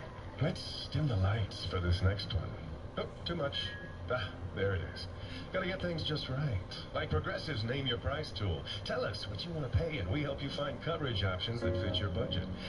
And now, the mood is right. Wait, the lights are back on again. Trudy, can you? And now it's completely dark. Progressive Casualty Insurance Company and affiliates. Price and coverage match limited by state law. The backyard's looking great, Rob. Thanks, man. I was planning on adding a deck, too. Know any good contractors? Why don't you just ask Home Advisor? Home what? HomeAdvisor.com. You just tell them about your project and they match you with local pros that can do the job. Nice. Now, how much does it cost? Home Advisor's totally free to use. Plus, you can read customer reviews, check pricing, and book appointments for free. What's the website again? HomeAdvisor.com. Or just download the free Home Advisor app. Home Advisor. When I have an asthma attack, I feel scared. It's like tiny nails in the air poke my lungs. I start to cough. Sometimes my parents have to take me to the hospital. Today, 1 out of 13 children suffer from some form of asthma, accounting for nearly 1/3 of all emergency room visits. I feel like I'm choking. It's kind of like an elephant is on my chest. A little whistle sound comes out when I breathe. But while your child may suffer from asthma doesn't have to make your child suffer. There are simple ways you can prevent your child's next attack. To learn more, log on to www.noattacks.org or call your doctor, because even one attack is one too many. I feel like a fish with no water. Brought to you by the EPA, the Ad Council, and this station. It's time for the 35th Annual Chicago Golf Show, presented by French Lick Resort. Enjoy a free round of golf, courtesy of Golf Visions. Find incredible deals on your favorite clubs, balls, shoes, apparel, and more. Set your sights on exciting new golf travel destinations. Take a free lesson from an Illinois PGA Pro and swing the newest clubs. February 23rd through the 25th at the Stevens Convention Center in Rosemont. For tickets, go to ChicagoGolfShow.com and save some green. My name is Meera Batra. I have been in this country 32 years, and this is how I live united. America has always been the land of promise, and in my community, many families have come for a better life.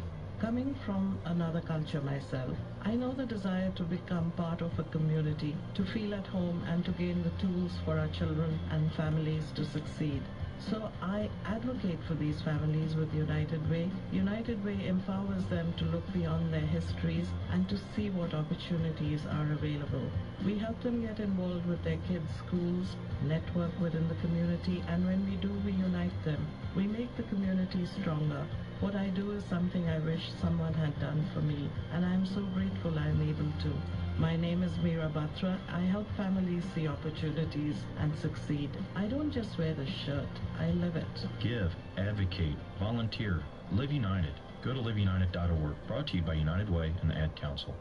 Man, last night we put on an epic light show. So epic. The crowd loved us. Wait, there were only 4 people out there. Yeah, but did you see their 4 faces? Their eyes lit up brighter than ours, and we're fireflies. Yeah, we are. We're gonna be out here rocking out our light show in a forest near you, so come check us out. Check us out. Whether you're rocking their world or they're rocking yours, some memories never fade. Come alive with the forest. Visit discovertheforest.org to find a forest near you. Brought to you by the U.S. Forest Service and the Ad Council. Works now. Bears News, Bears Talk. ESPN 1000 is Chicago's #1 football station. Get your Bears news here first.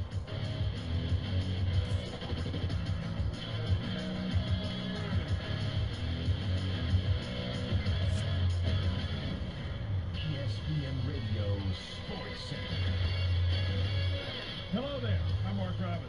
you a quick winter Olympics update. The U.S. women's hockey team defeats Finland 5-0, earning a spot in the gold medal game on Wednesday. Team Canada will meet the Olympic athletes of Russia. That's a semifinal that will have its puck drop at 7:10 a.m. Eastern. Madison Hubble and Zach Donahue of the U.S. They are, in fact, the U.S. national champs are in third place after the preliminary round in ice dancing. The U.S. also has teams sitting fourth and in seventh place as well. Austin Dillon wins the Daytona 500 in the overtime format, holding up Darrell Wallace Jr. and Denny Hamlin. The NBA All-Star Game featured a new format Sunday night. Team LeBron against Team Stephon, players drafted by each captain. It was tight and high scoring, and in the end, it's his name and his team. Inbounds to Russell Westbrook. Her drive by DeRozan. Westbrook finds Kyrie on the cut. Tough pass to James. Lays it in for the lead. Mark Kestecher with the call on ESPN Radio. Team LeBron, 148-145 the win. James with 29 points, 10 boards, and 8 assists, as he is the MVP, his third All-Star MVP award. In college basketball, number 12 Duke with an impressive road win at 11th ranked Clemson, 66-57. Grayson Allen at 19 for the Blue Devils. Wichita State defeats number 5 Cincinnati. Bearcats once were 16-0 in conference play. Now they've lost 2 straight. Number 22 Michigan knocked off 8th ranked Ohio State, and Purdue hangs on to beat Penn State by 3. Mike Golick here. Red Gerard and Chloe Kim sold the Olympics, winning gold at the age of 17. What's the next big story to come out of South Korea? We'll have complete reaction Monday morning. Local window, 6 Eastern, ESPN Radio, ESPN 2.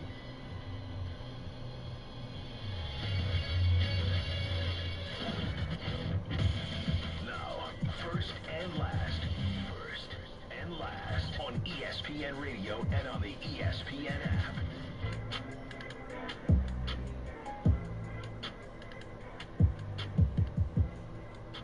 First and last on ESPN Radio and the ESPN app. Mo Egger for Mike Golick Jr. We are presented by Progressive Insurance. You can tweet us all throughout the show on the 1-800-Flowers.com Twitter feed at mgolickjr, 57 at ESPN Radio, and also at Mo Egger 1530. Surprise a friend or loved one today with a bouquet from 1-800-Flowers.com. When you order a dozen multicolored roses for only $29.99, you'll get another dozen absolutely free. Go to 1-800-Flowers.com, 1-800-Flowers.com/ESPN. And our guests appear on the Shell Pennzoil Performance line as well. I like Adam Silver, the NBA commissioner, and the main reason I like this guy is this dude's not afraid to embrace change. Change the All-Star format. It worked. Has talked about further changing the All-Star format. Has talked about, and they've done some lottery reform, which I really like. He seems to be open to a lot of new things. He's talked about embracing legalized gambling, which almost seems like an inevitability, and I think it's a really good thing for the NBA. And there's other commissioners in other sports that either seem to be resistant to change, or they don't necessarily have the relationship with their players association that Adam Silver does. This guy seems to get it. You're going to hear him talk about something that I'm not really in favor of, but he says something that I really, really like. There's been a lot of talk of restructuring the playoffs and getting rid of, 8 teams in the East, 8 teams in the West, and just taking the best 16 teams, which would give the league a better chance of having its best 2 teams play in the NBA Finals. For instance, this year, you'd have the Rockets and the Warriors on opposite sides of the bracket, so they could conceivably meet in the NBA Finals. Adam Silver kind of gave his NBA State of the Game All-Star press conference on Saturday evening, and he talked about really the only hang-up with the new top 16 playoff format. The obstacle is travel, and it's not tradition, in my mind at least. It's that as we've added an extra week to the regular season, as we've tried to reduce the number of back-to-backs, that we are concerned about teams crisscrossing the country. Having said that you'd like to have a format where your 2 best teams are ultimately going to meet in the finals, and obviously if it's the top team in the East and the top team in the West, I'm not saying this is the case this year, but you could have a situation where the top 2 teams in the league are meeting in the conference finals or somewhere else. So we're going to continue to look at that, and it's still my hope that we're going to figure out ways. Maybe ultimately you have to add even more days to the season to spread out a little bit more to deal with the travel. Maybe air travel will get better. All things we'll keep looking at. Yeah, you've had some situations. I think this is what's most egregious for a lot of fans, and the imbalance has favored the West in terms of quality of teams, but also, sort of, jobbed over some Western Conference teams when they've had superior records. In 2015, the Oklahoma City Thunder won 45 games and didn't make the playoffs, yet in the Eastern Conference, 3 teams finished with 500 records or below, and they all made the NBA playoffs. There was a couple of years ago, in 2014, Phoenix won 48 games. 48 games, which would have given them the 3rd seed in the Eastern Conference. They didn't make the playoffs. Meanwhile, the Atlanta Hawks, who won 38 games that year, did make the postseason. And so there's something about, all right, if we do it this way, you're at least getting the 16 best teams, and it's probably going to be, everybody's going to be above 500, or everybody who is above 500 is at least going to make the playoffs, instead of how it stands up right now, where you can have multiple teams below 500 that get in one half of the league, and then there's teams above 500 in the other half of the league, and maybe they don't get in. You get the point. Here's what Adam Silver said that I like. He said it's not because of tradition, right? That the hang-up isn't, well, we've always done it that way, so, ... which is such a thing in sports. It always felt like that. That's always what drove me nuts sometimes about baseball. Bud Selig, when he was the commissioner, there was this, well, we've always done it this way, ... so we're not going to change. And then ultimately they open things up like, replay and stuff like that. I feel like the first thing they got to do is shorten the season. Now, it seems to me like we cling to the 82 games because that's how we've always done things, but they changed the schedule this year. They added a week to the regular season. They started on October the 17th. 4 games in 5 days is almost non-existent. There's not that many 3 games in 4 days, comparatively speaking. And so it feels like they've gotten out of the, well, we're going to do things because that's how we've always done them type of thing. And maybe that extends to shortening the regular season. It may extend to the playoffs. I'm happy that Adam Silver isn't clinging to tradition when it comes to the playoff format. The thing, though, is I'm just not sure this is really necessary.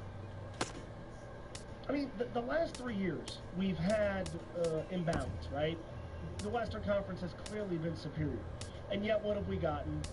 We've gotten the Golden State Warriors against the best player in the league, LeBron James, an underdog all 3 times. It's worked out pretty good. That's worked out pretty well. By the way, the whole travel thing, I mean, think about it. Think about it from this standpoint. Let's say the Celtics are playing the Clippers in the playoffs, right? We've seeded it 1 through 16. Now Boston's going to play the Clippers. While at the same time, let's say Milwaukee's playing Chicago. And I'm just making Milwaukee and Chicago about a 90-minute drive.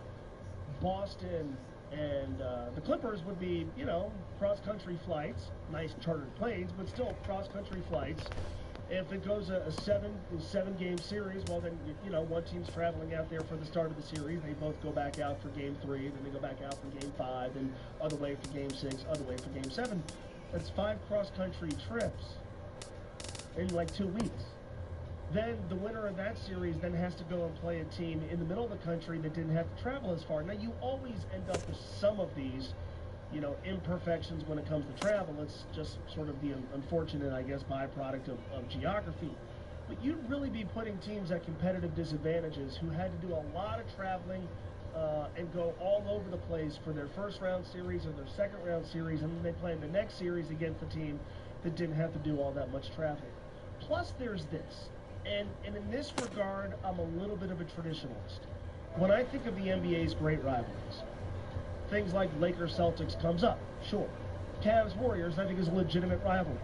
But I also think of Celtics-76ers, because they played a bunch of times in the playoffs. I think of Knicks-Pacers in the 90s, played each other all the time in the playoffs. I think of Knicks-Bulls, played each other all the time in the playoffs. I think of Pistons-Celtics in the 80s.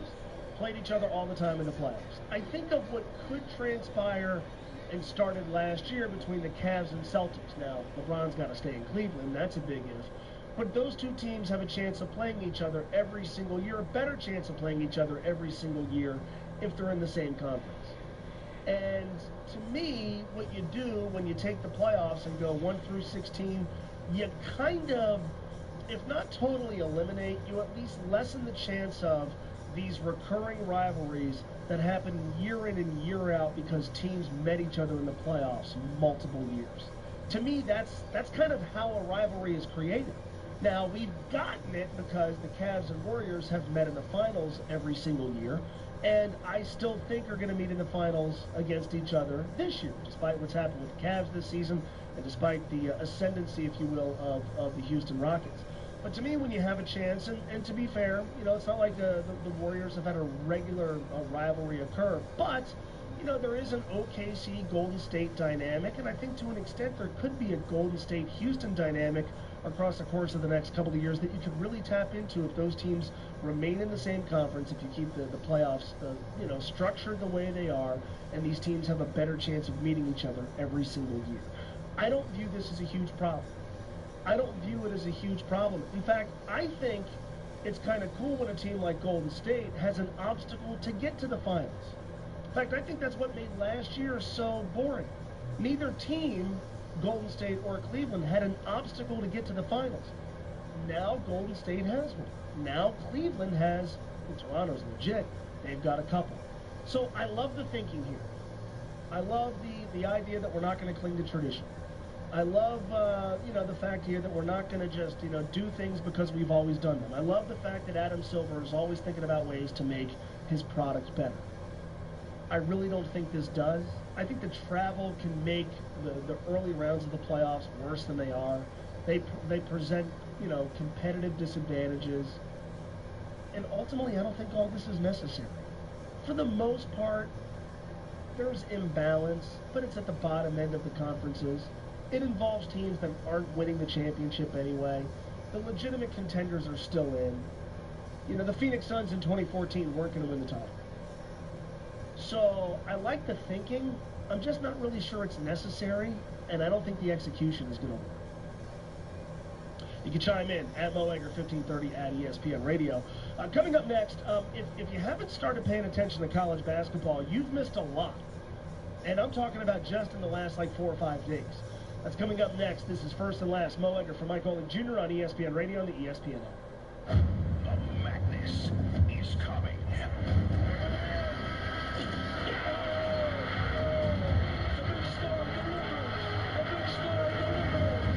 This is First and Last. Introducing the next revolution from Sam Adams, Sam 76. It took over 60 trials and 13,000 hours to perfect this refreshing union of lager and ale. Sam 76. Fill your glass. Boston Beer Company, Boston, Massachusetts. Savor the flavor responsibly. Visit Kaiser's Pizza and Pub in Gurnee all March long for $4 pints of Sam Adams New England IPA and 16-ounce cans of New Sam 76. Kaiser's Pizza and Pub was voted best pizza in Gurnee. Kaiser's Pizza and Pub, your place for Sam Adams all March long. It's Thursday night, and you're grabbing drinks with some friends. Started off with a pitcher for the table, which quickly becomes 2. There's pool. And there's the photo booth. All right, everybody squeeze in. Say cheese! Followed naturally by an order of wings. And another. Can we get some extra ranch sauce? Then there's the ceremonial nightcap. So what are we doing this weekend? And lastly, it's back to the car, which, if you're buzzed,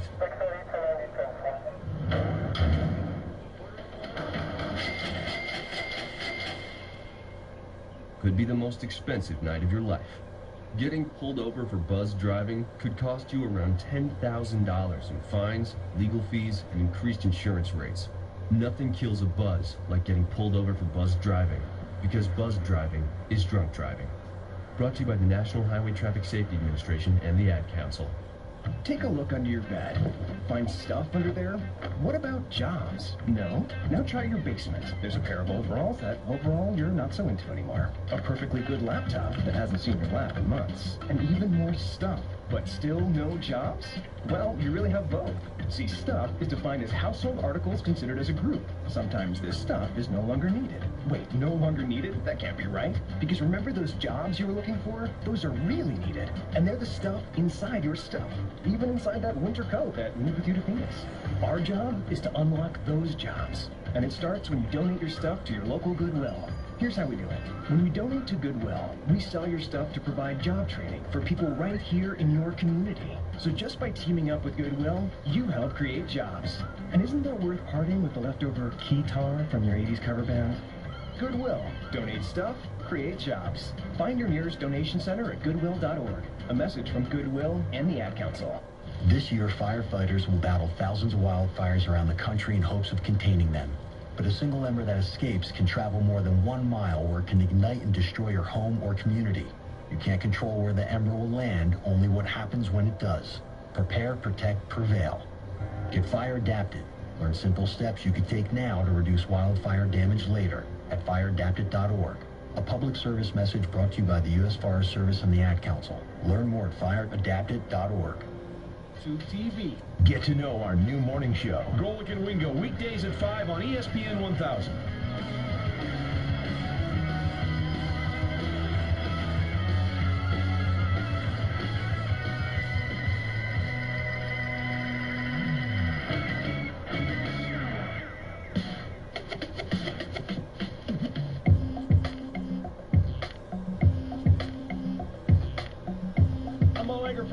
Jr., this is First and Last on ESPN Radio and the ESPN app. We've done a lot of NBA All-Star Game, a lot of State of the NBA. We'll look ahead of the second half, or yes, really the final third of the season coming up in the next hour. Talk more about last night's All-Star Game, which was not bad, not great, a great basketball game, but did have a pretty exciting finish, and I thought for the most part was pretty entertaining. And at some point we're going to talk about Fergie's national anthem performance as well. This has been one of my favorite college basketball seasons ever, for a couple of different reasons. Number one, insanely wide open, right? Insanely wide open just in the last couple of weeks.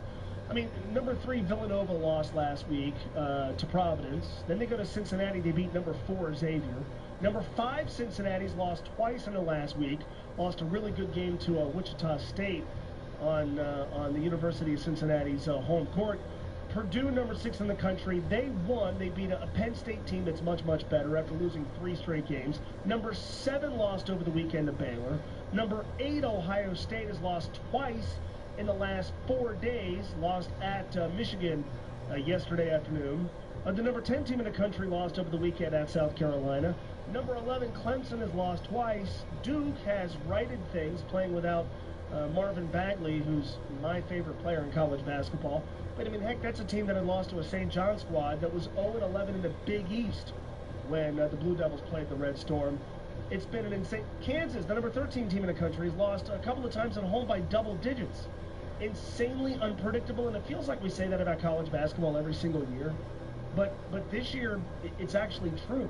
There have been a ton of top 10 teams that have lost when they've been top 10 teams. Heck, Virginia's the number 1 team in the country. They lost last weekend.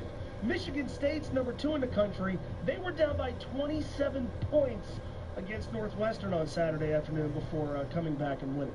But here's why it's my favorite season that we've had in a long time. Because it started so miserably. And by the way, it might end miserably, because hanging over the entire sport is this FBI probe into things like wiretap and mail fraud. It's already cost Rick Pitino his job at Louisville. There's a lot of people wondering what's going to happen in places like Louisville, Auburn, Miami, Arizona, where coaches have been indicted, assistant coaches have been indicted, and where a lot of people are still wondering what's going to happen with the head coaches of those programs. All of that stuff came out right before the season began, and it felt like, man, this is going to be a dark cloud over the sport all year long. When in fact what's happened is the games have been so good.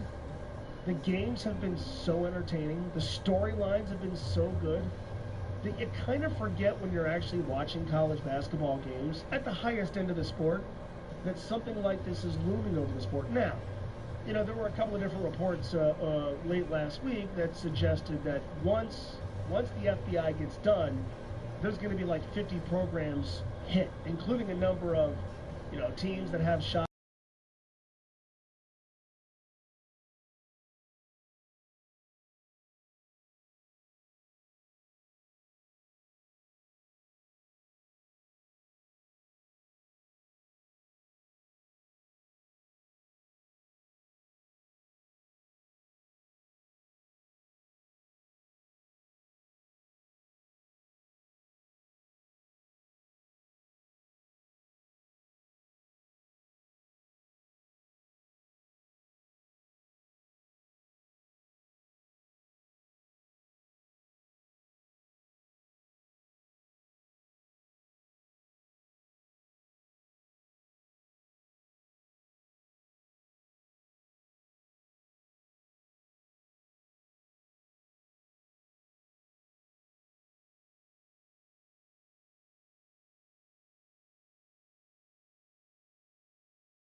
MLB Network's coverage of Major League Baseball brings us to the Sunshine State and Marlins Park in Miami. Coming up, we've got a good matchup in store between the St. Louis Cardinals and the Miami Marlins.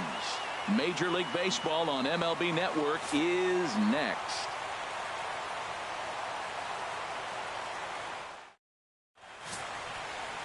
Wei-Yin Chen gets the ball for Miami in this one. What do you have for us on him, H? Well, Matt, this guy's not going to blow you away. He's a consistent Major League pitcher. Look, his ERA last year a little bit over 4, but he takes the baseball. And he's a guy that's going to take his lump, but he's going to keep coming back at you. And I think we'll probably see that kind of performance today. Here's Dexter Fowler now. He will lead this one off today. Louis, center fielder, number 25.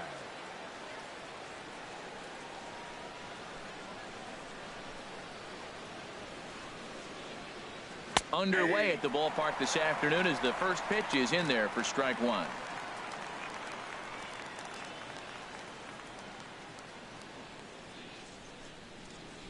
The 0-1 pitch.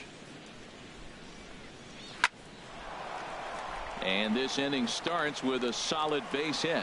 So here in the first inning, the leadoff man's aboard to kick things off. Well, that's the danger of throwing fastballs back to back. The guy measures the first one, then he times the second one, gets the base hit.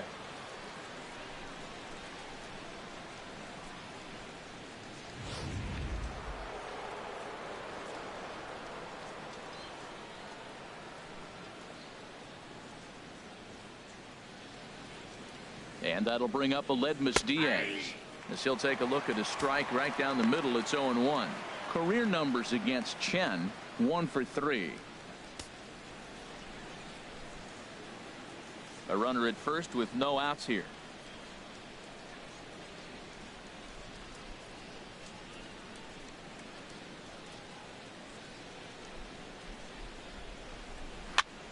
And he gets him to pop it up on the right side of the infield. Bohr battles the sun a bit, but has it for out number 1. Now a chance to look at the starting 9 for the visiting St. Louis Cardinals. Who are you focused on, Dan Plesac? Yeah, you know, you have to be really careful with Daddy Longlegs himself, Dexter Fowler. He's certainly a guy to watch out there in this lineup. Everything he does makes them click. When he's swinging the bat well, they just go. Here's Matt Carpenter. First chance for him here with a runner at first and 1 gone.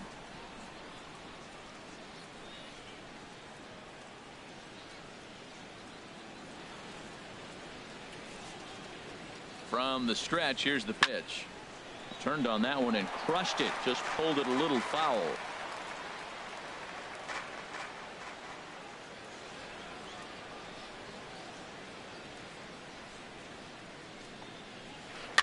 And he swings on top of one here and chops it foul right at home plate. Well, he's out in front of that breaking ball right there. Not surprised. That was after that fastball. Nice job of pitching, kind of keeping him off balance.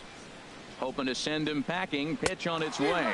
Swing and a miss as he ran that 2-seamer right by him for the second out.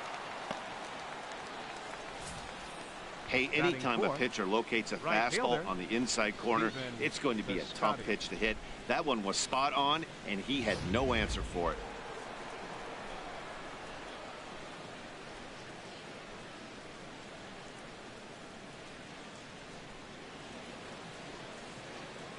Outfielder Stephen Piscotty the next to hit. As the first pitch misses to him, it's ball 1. He takes his first cuts in this one with a man at first and 2 away.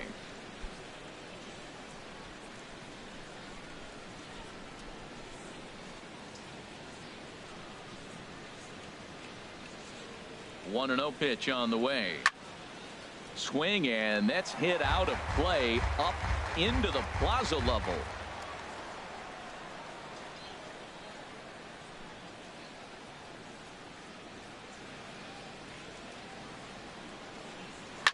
Lifted in the air out towards left center.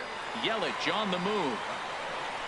Makes the catch, and that'll retire the side. Cards leave 1. Now the Marlins will see what they can do. No score.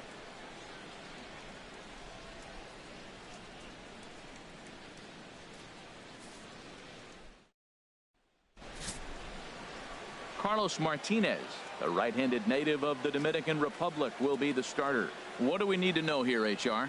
Matt, I like this guy. He is a really good pitcher. An ERA just a little over 3 last season. He's usually pretty tough on the opponent. He's going to keep you in the game and give that manager some opportunities late in the game to get a W. I like what this guy brings, and maybe he'll bring it today.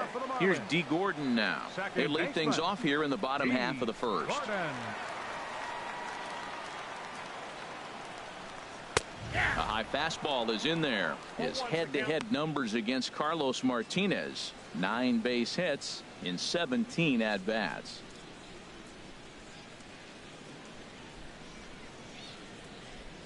The windup and the 0-1. Comes back with a fastball up and away that swung on and missed. 0-2.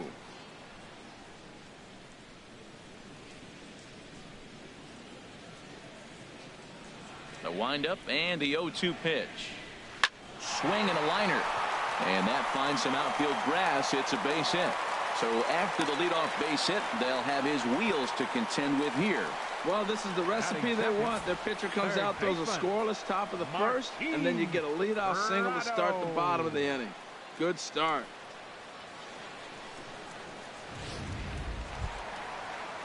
Martin Prado now.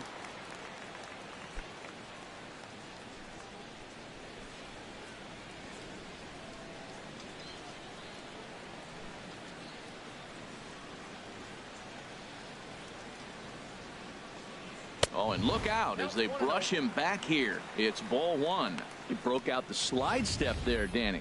Yeah, he's clearly thinking about the steal right here. Didn't happen, but the cat-mouse game continues on.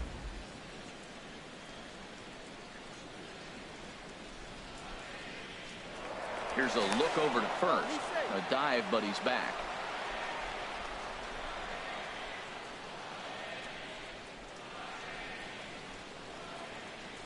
Here comes the 1-0.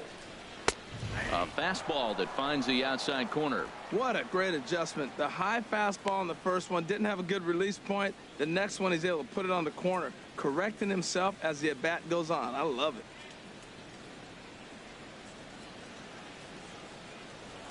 He's set. Here comes the 1-1.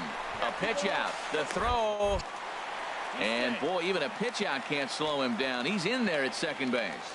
Well, they guessed right on the pitch out there, and I thought they might have cut him down, but the throw from behind the plate was just a little off target to the left of the bag. Could have been the difference there.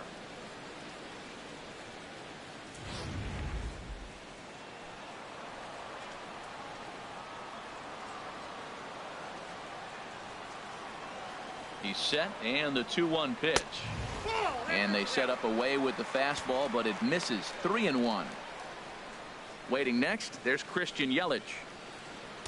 No one out with a runner at second.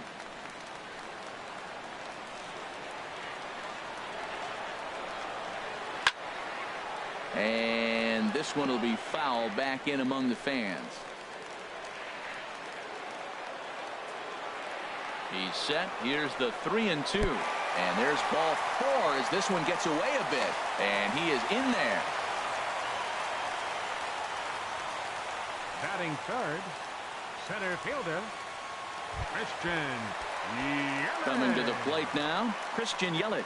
And he could give his guys an early lead if he can come through here.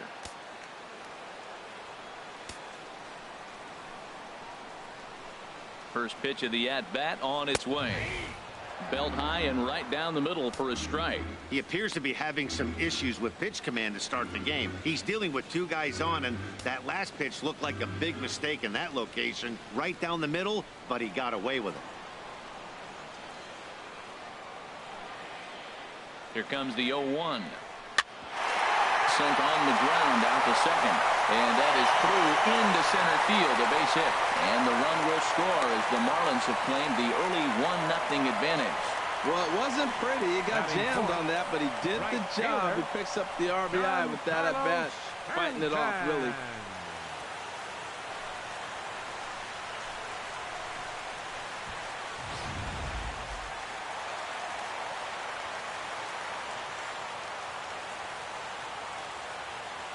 Giancarlo Stanton now. as he'll take a look at a high strike that time. It's 0-1. His head-to-head numbers against Carlos Martinez. He's 2 for 4. He also has 1 home run.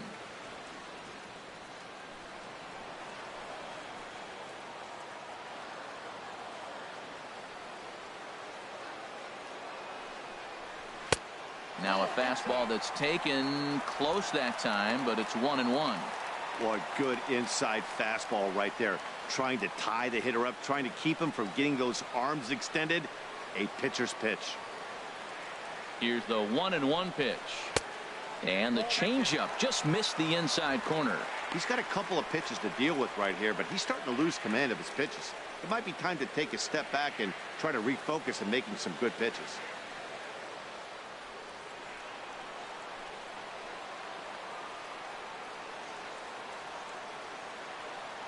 The 2-1 on its way. It's a high fly ball headed for the left field corner. If it stays fair, it's gone. And they're going to call this a home run. And now hold on just a second here. You can see the 4 umpires gathering near third. And it would appear that they're going to discuss whether this in fact stayed inside the foul pole. And I would guess that after all the discussion, they're going to go inside and have a look at the video replay. And that is indeed what they'll do, as we'll take a look and let you decide for yourself. All right, the review looks like it's over. Was there indisputable video evidence? Yes, it's a foul ball after all. So take the home run off the board, and there's an instance where the video review got it right.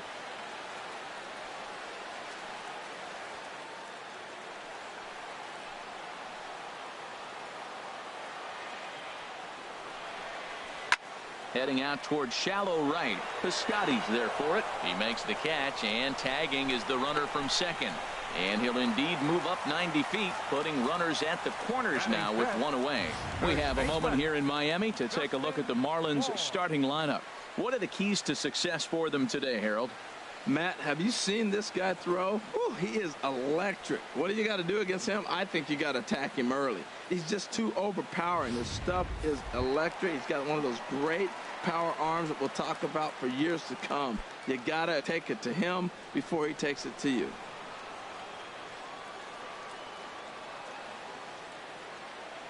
He comes set. Here's the 0-0 pitch. And a changeup here, but that's taken low in the dirt for a ball. First and third, you know he's going to do everything he can on the mound to roll up a double play ball. On the other side, he's got to be looking for a mistake up in the zone that he can drive in the air and pick up a sac fly at the very least. Back up the middle. The second for 1. On to Carpenter. It's a double play, and that ends the inning. Marlins get 1 here on a couple of hits. Second inning coming up here in South Florida. The Marlins lead this one 1-0. So digging in now, Yadier Molina. He'll lead things off here in this 1-run contest. Yadier Molina.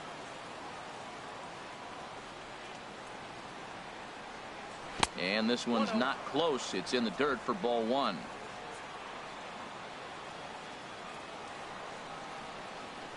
Now the pitch.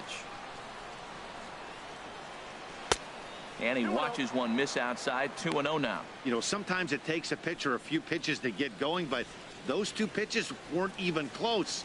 Falls behind in the count, 2-0. It's time to start getting locked in. From the windup, the 2-0 pitch. And he gets the call that time for strike number 1. Time for a look at our umpires in this one. Behind the plate is James Kingsley. Yeah, James Kingsley, solid umpire and pretty universally appreciated around the game. Basically, he's not a guy you're ever dreading to see behind the plate. Now a ball pulled hard but fouled off to the left.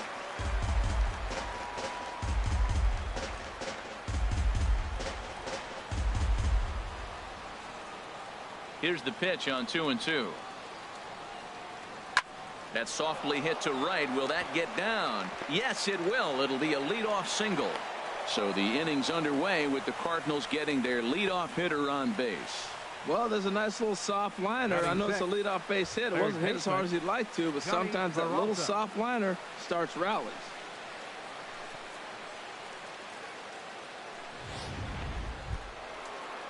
Here's Johnny Peralta now. Career numbers against Chen, not great. He's 1 for 8. He's taken him deep once.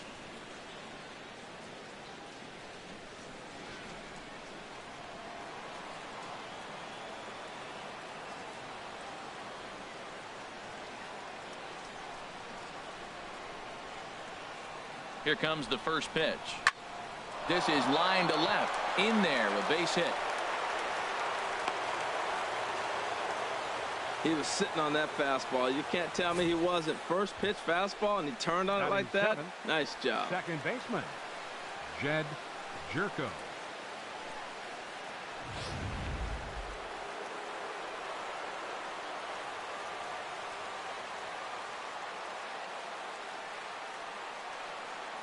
Here's Jed Jerko now as he takes a cold strike at the knees. It's 0-1.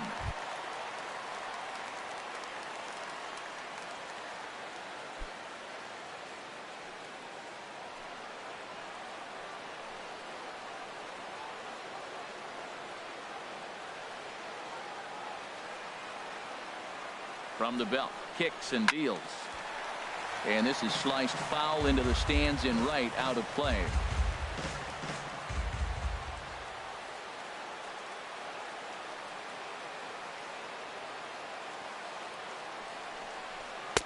And he misses there. 1-2. I like the high fastball 0-2.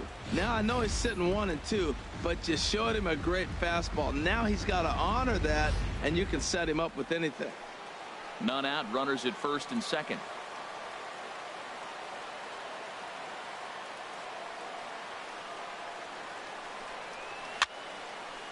Fouled back.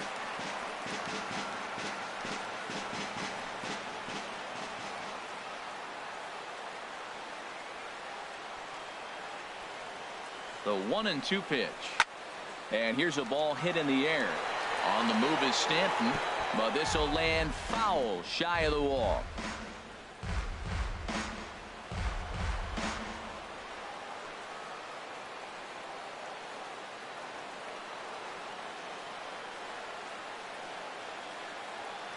Another 1-2 delivery, and he lays off the curveball. Strike 3 called, and that's going to be out number 1. All right, time for majestic defensive alignment for the Marlins. And at second base, you got D. Gordon. I love me some D. Gordon. You talk about range and using your speed properly. He is so fast, but a lot of guys don't use their speed on defense. He does.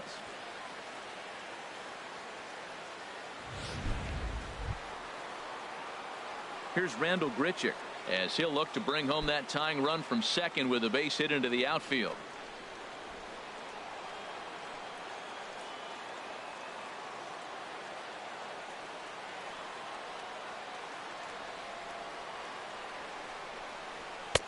And he'll start him with a high strike here on the fastball on the outside corner. It's 0-1.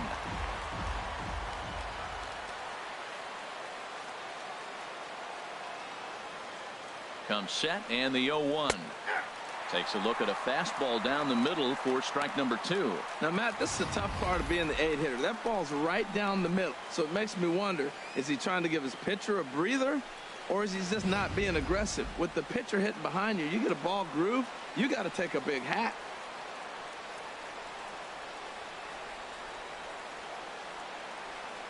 Working for the punch out and the offering.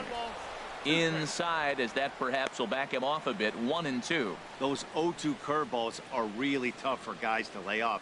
There's a reason it's such a common pitch in that count, but he did well to spit on it there.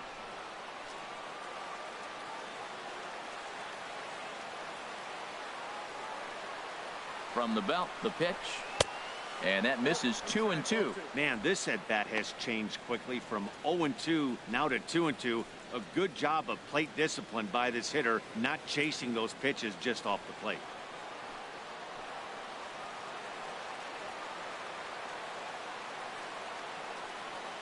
He's set. Here's the 2-2. Now he gets on top of one here and chops it foul right at home plate.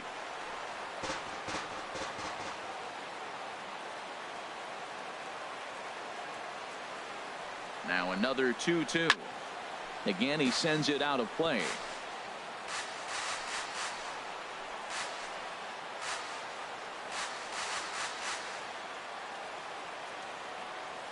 Even at 2 balls and 2 strikes. Here's the pitch.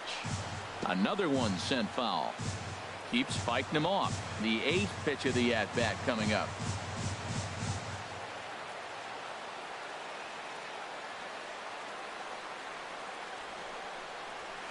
Stung into the gap in right center for what should be extra bases.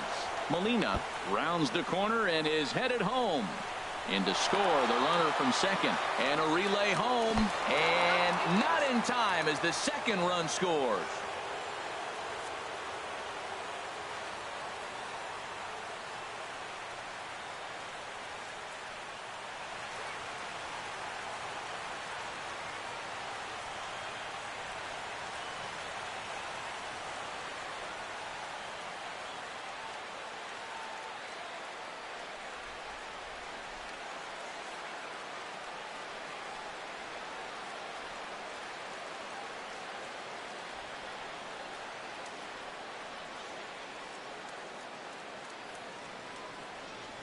Colton Wong will get a chance with a runner in scoring position here as he'll pinch hit now with 1 away. Colton Wong.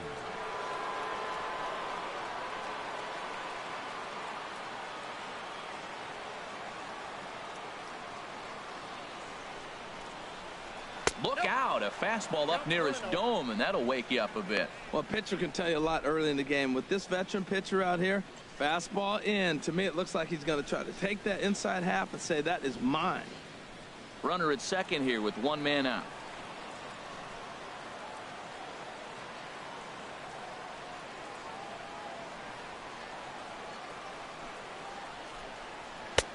Ball 2. That's that controversial pitch right there. It's in the zone, should be called a strike by the book, but it's not a strike in baseball, not in the big leagues anyway.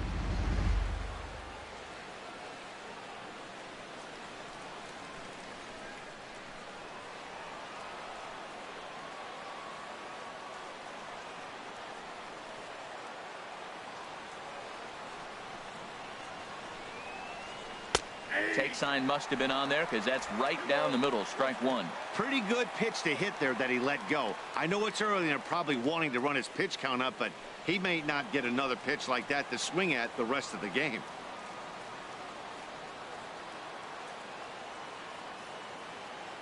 Hitters count now. Here's the 2-1. Takes a knee-high fastball.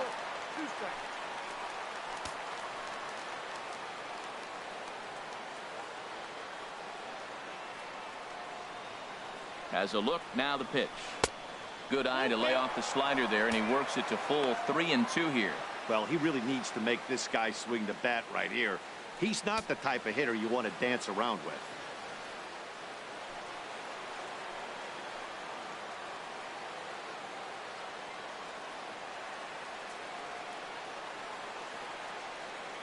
From the belt, the pitch. Hit hard back up the middle. Echeverria has it. Throw on to first. 2 gone. Center fielder number 25, Dexter Fowler. Stepping in and ready for another shot, Dexter Fowler. 1 for 1 after a single his first time up.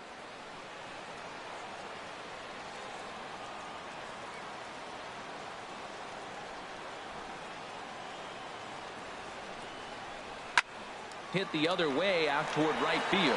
Stanton has a read on it, and that ends the inning.